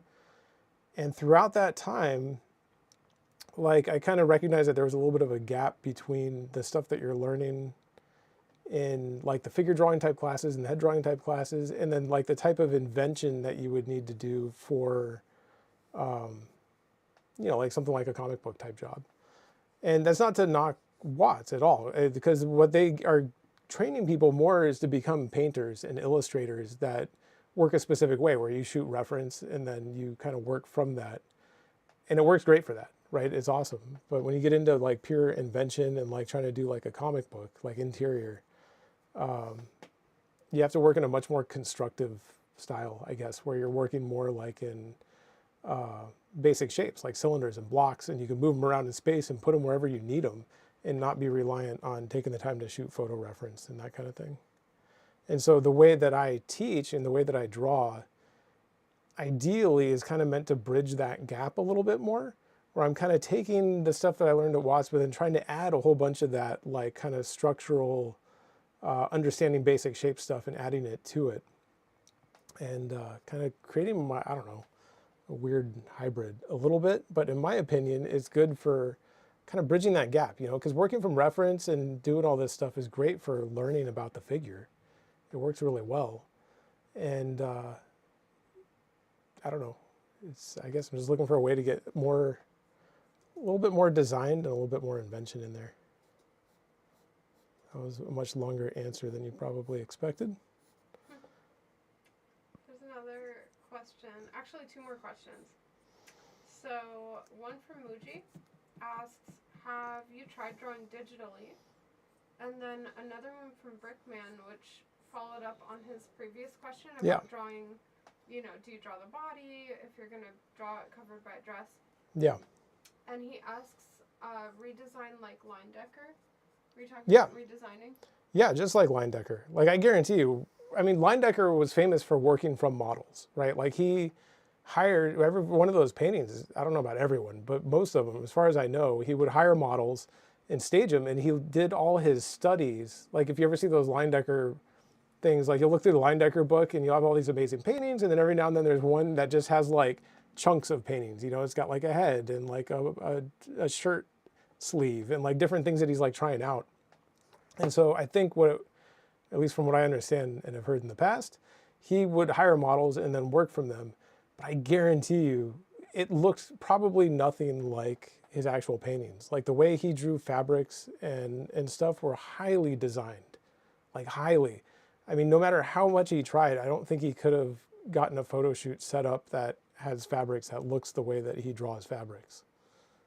I mean, maybe, I don't know, but I don't think I could do it. And it would be a ridiculous amount of work. Mostly, he was just great at design. And I think he had an easier time designing stuff when working from life and could actually see it there in front of him and think about how to redesign it. You know, so he worked from life a lot. It was also when photographs were really hard to take. Because Rockwell worked more from photos, but Rockwell was a little bit after Leyendecker. And I think photos over time throughout that period got easier and easier to take like reference photos. You know, I think it was a lot of work when Leyendecker was starting out. And I think it wasn't really practical.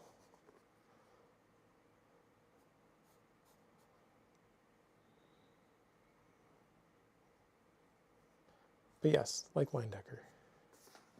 And then remember, Muji asked if you drew, or if you've ever tried drawing digitally. Oh, drawing digitally. Not really, no.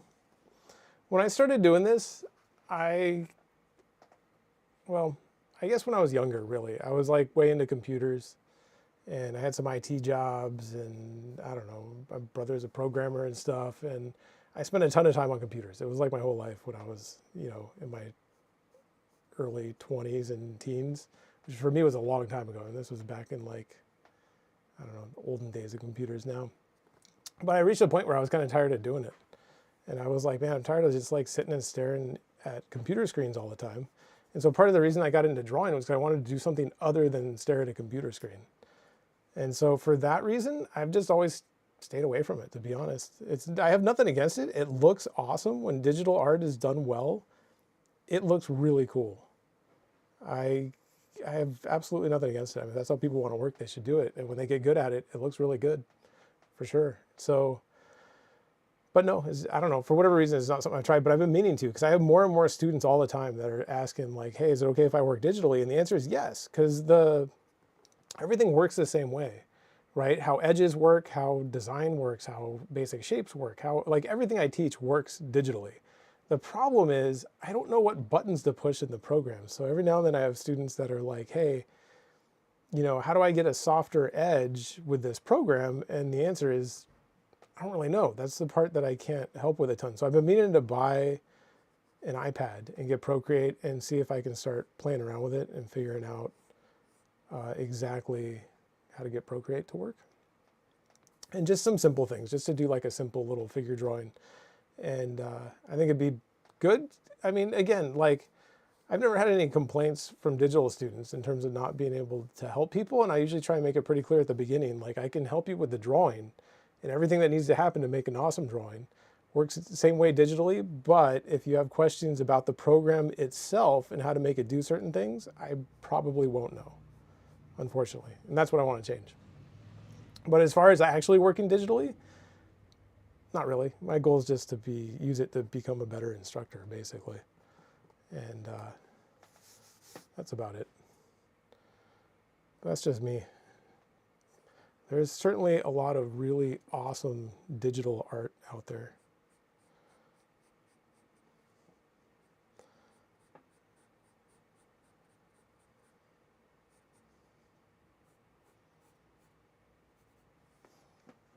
Anyway, I'm at a point where we could probably stop because it has almost been 2 hours. So there's the whole thing. I finally got that foot feeling like it's pressing up against the ground a little bit, but part of the problem is in the reference it's not actually pressed up against the ground quite the way I would want it to be. So, Question for you when you're ready. yeah. Okay. So, just a couple comments to read off to you. Yeah. Isaiah said, well said, about your answer regarding the artists that inspire you. Oh, cool. And Brickman said, amazing, thanks, about your line decker answer. And now we have a comment from Luis. So it's a little long, I'll read the whole thing to you. He says, thank you, teacher, for your advice. I'd like to ask you another question. Okay. How do you manage to make those curved contour lines? Is there any exercise to make them look rhythmic, perspective, and fluency? Actually, that's it. Yeah. I thought these two comments were from him. But so the curved contour lines, I'm guessing you're thinking about like this kind of stuff, right? Where I came in here and kind of found like the strokes go in this direction and built it up almost like it was a 3D model. I'm guessing that's what you mean by contour lines. Or you could mean the outer contour lines, right? Like these lines out here would also be contour. Contour is kind of a word that gets used in different ways. As far as like the outer contour, subtlety is key, right? Like notice there's things on here that I have curved, like this little curve. This has like just the slightest curve to it. And yet it's basically a straight line. It's like almost a straight line, so subtlety when it comes to contours is really key. And it is very, very easy to overdo it and to make things too like exaggerated and have them, things become too bumpy. You know, and what I've drawn here is probably bumpier than the reference, but in a way that helps push the overlaps a little bit more and adds a little bit more depth, right? Because like we're not copying a photo, we're creating a drawing. You know, so what we're doing has to work well as a drawing. And what works well in a photo and what looks awesome in a photo might not be the best choice for a drawing. You know, so kind of pushing these areas. Like if you go look at the reference versus what I'm doing, like in here with all these little overlaps, right? All these overlaps in here. Like I exaggerated it a little bit, but in a way that's still very, very subtle is kind of the idea. You know, and how to practice that.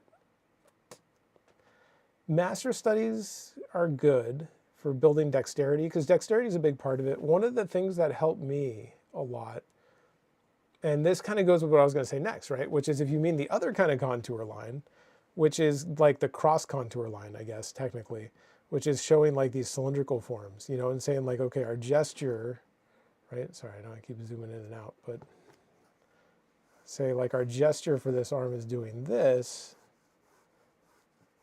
right? Then we can say our contour lines, or I guess technically cross contour, would be going this way, right? And we're creating like a cylinder here that's going away from us, right? But how do we do that? That comes down to drawing a ton of basic shapes, right? Like if you can't draw a nice clean cylinder like this, then it's going to be hard to get those lines in the right spot, you know? And I have spent a considerable amount of time drawing basic shapes is really what it comes down to. And I would do them as warm-ups usually.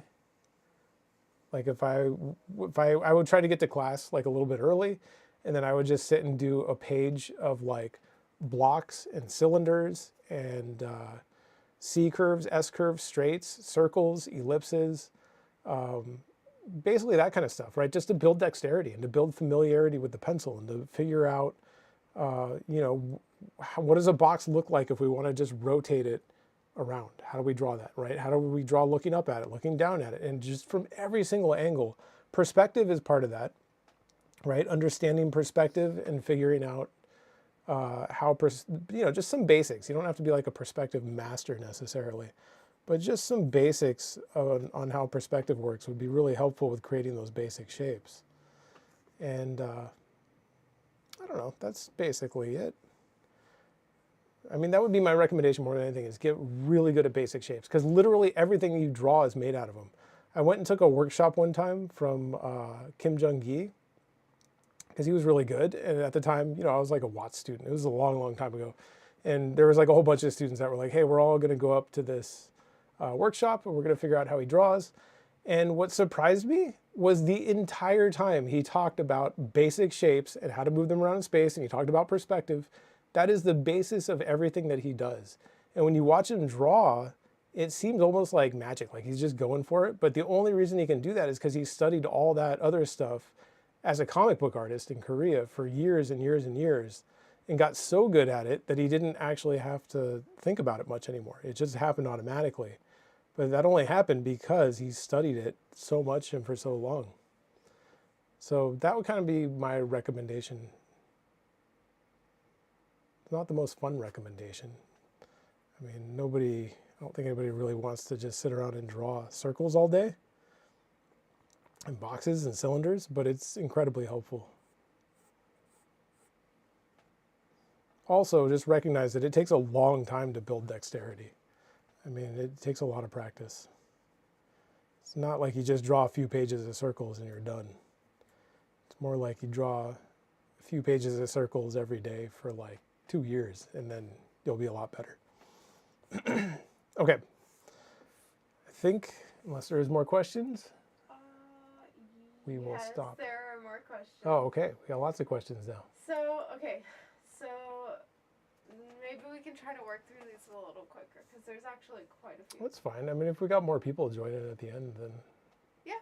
At the beginning, there was like, for anybody who's joining now, there was like no questions for the first hour, maybe hour 20 minutes. So yeah, it's cool that everyone's joined. So let's see. We have one from Jesse, who says, speaking of design, what are your thoughts on studying design theory? Leindecker's fabric designs seem to contain a wealth of general good design lessons regardless of the subject matter. I mean, studying design theory is a good idea. Yeah, I mean, if you have time to do it. To me, the way I studied that stuff was through master studies, right? And copying Leindecker's and things like that. I mean, and again, my instructors back when I was a student, I copied a ton of their drawings. That was most of what I copied, to be honest, and spent my time studying. I did do some master studies. I did do some Leindecker studies, a few Rockwell studies, but more than anything else, I was copying my instructor's drawings. And that is mostly where that stuff comes from. I forget what the question was. I talked too much. Just asking about design theory. And, Oh yeah, I mean, I'd say study it. If you have the time and then that's what you want to be really good at, then yeah, study the heck out of it. And if you can find like a class that literally gets into design theory rather than just copying things and hoping to figure it out, then I say go for it. I should probably do that, to be honest. That sounds like a class I should take. It's a design theory class. All right. Yeah. We've got one from David. Okay. Who says, how can I start doing anatomy studies? And he says he missed the whole drawing, but I told him that we'll post the drawing after. We'll post it after, yeah. Yeah, it's not going to disappear.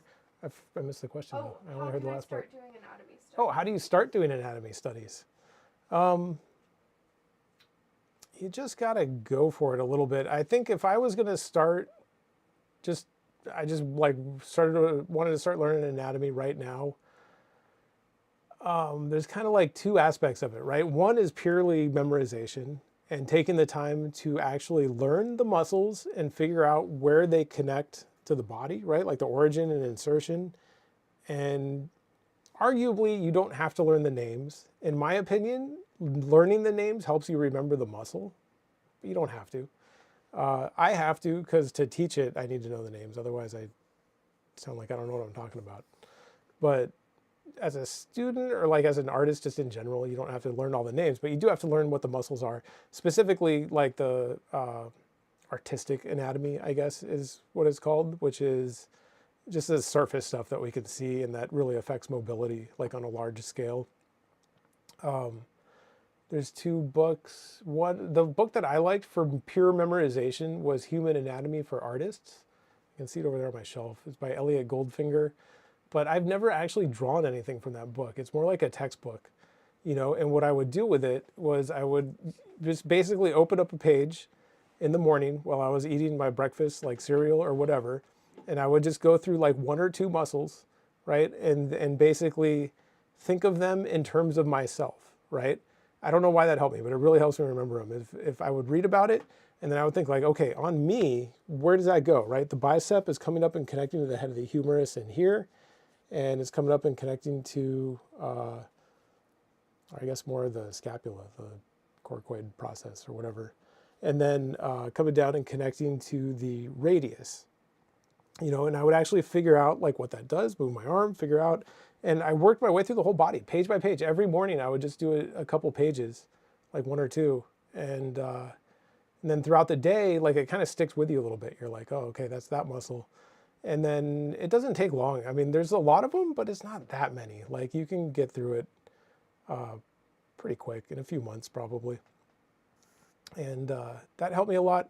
And then into the design aspect, though, is a lot harder, right? Because it's one thing to just know it. Then you got to figure out how do we draw it and make it look cool and interesting. And that is a little bit tougher than just memorizing.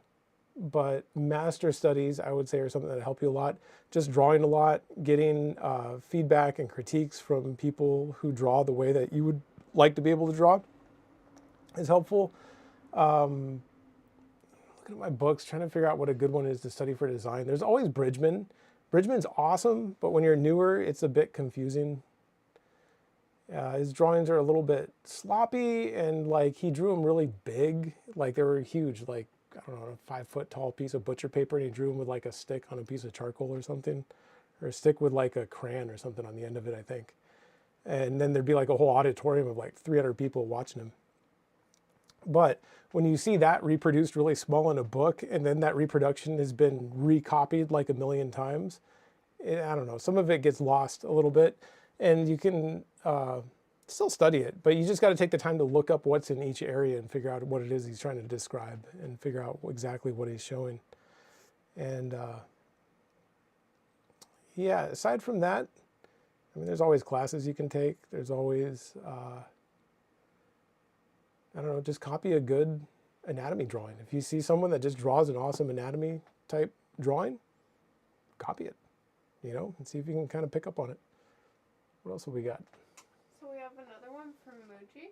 Yeah. He says, yeah, I mean, pro artists become naturally pro at digital art because you know all the fundamentals really well, edges, anatomy, quality, line quality, etc.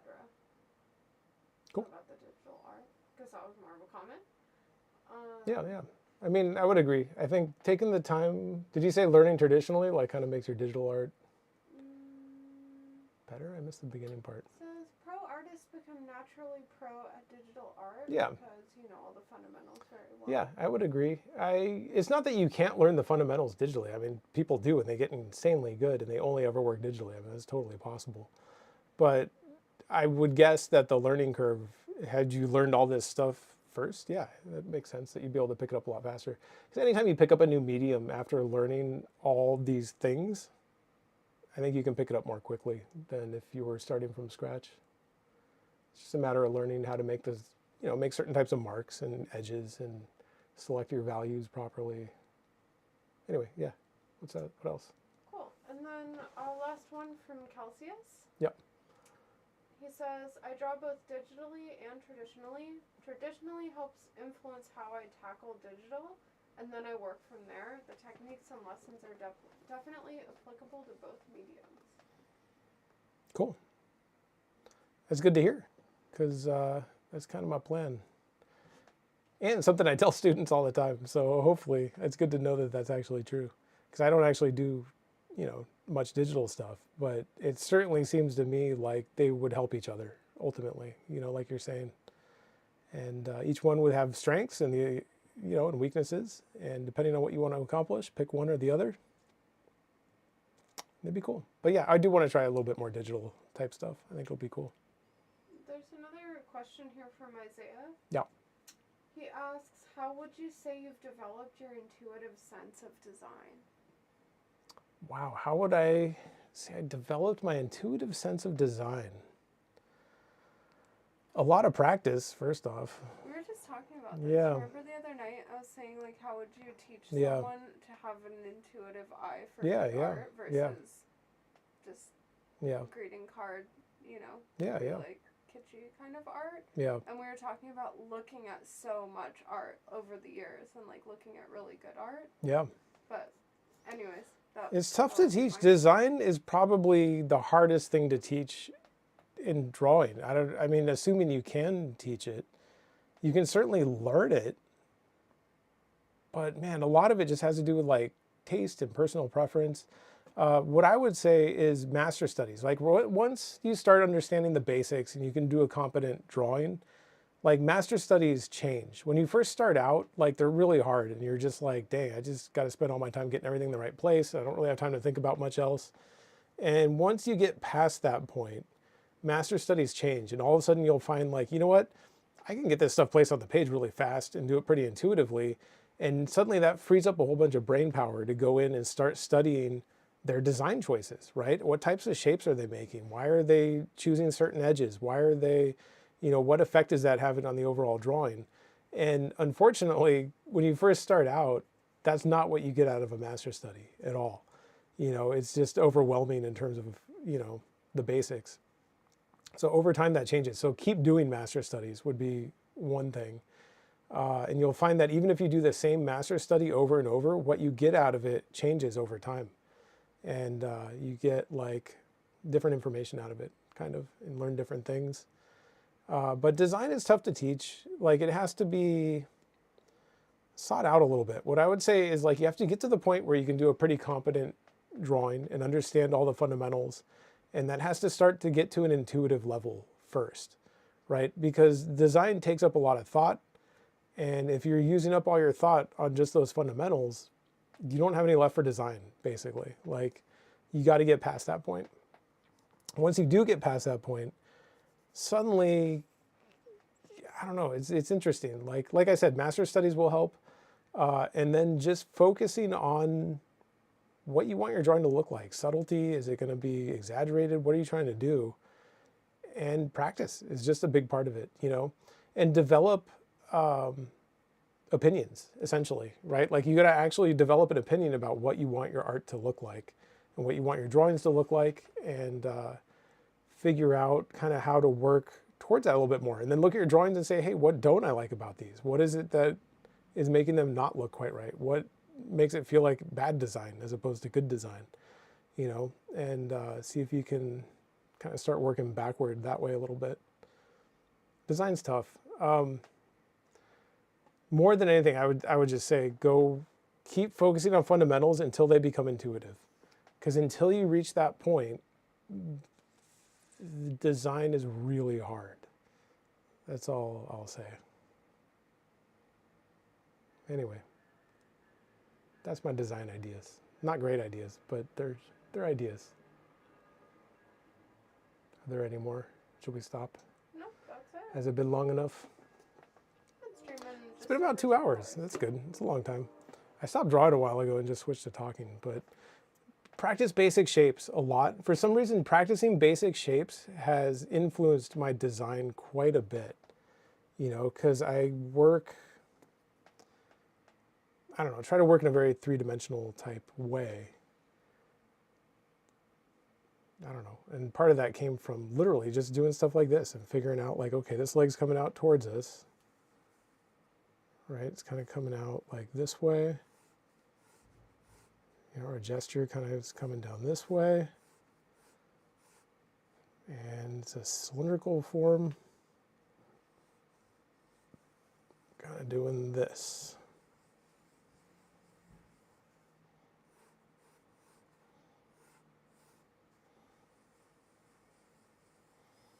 You know, and if you're not really good at drawing cylinders and boxes and things, it's going to be a problem. But for some reason, after doing a lot of this kind of stuff, that kind of had a big influence on the way that I draw and the way that I overlap things and the way that I design things. Why is that exactly? I don't know.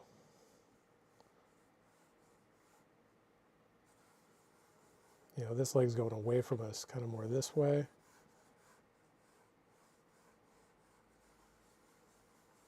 You know, sitting more like that. This one's a little bit too curved.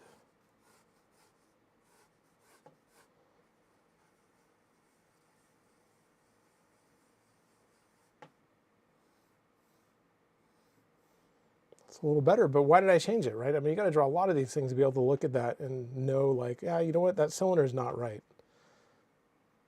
I mean, part of that, yeah, comes from understanding and studying perspective a little bit, but part of it mostly is just having drawn a zillion cylinders. You know, so we've got this leg coming back towards us, this one kind of going away from us, and figuring out how to show that. So honestly, I don't know that connection exactly and why that works. I just know after spending a ton of time drawing these basic shapes, eventually I reached a point where it was much easier to design figures. So I highly recommend it. You know, I mean, I just basically invented that box. Seems reasonably competent.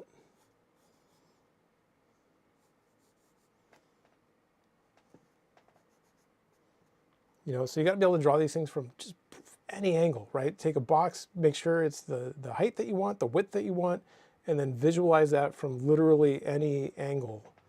And get really, really good at drawing that stuff just from invention, just memory, just being able to draw basic shapes. Cool. Anyway, that's pretty much it. I'm guessing that is the end. I've been going for about 2 hours, so we are going to stop. And I don't know. You can see we got a Discord channel that you can join. If you created an account on our website, you can create one for free, and you can just log in. You don't have to buy anything. You can just log into the student dashboard, and then there's a link to our Discord if you want to join us on there and post some stuff and ask some questions.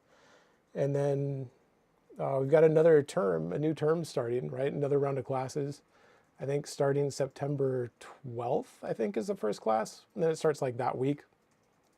And don't remember what I'm teaching. I think I'm teaching 20-minute head drawing, fundamental figure drawing, quick sketch, figure quick sketch, and structural anatomy hands is what I will be teaching. I think I would remember because I made the schedule. But, yeah, so registration's open now if anybody wants to take a class. Now is the time. We also have a subscription library where you can subscribe and get access to our library of past classes, or past demos, not really classes. But basically, after we teach a class, you know, we end up with, I don't know, what am I shooting, 20 demos per term about for a full round of classes. And yeah, once the class ends, then all of those demos get added to our subscription library. And then all our subscription students can watch them. And you also get the reference, you can see the critique videos, a bunch of different options. Anyway, that's pretty much it. Thank you guys for watching. I appreciate it. And I will see you next week. Bye.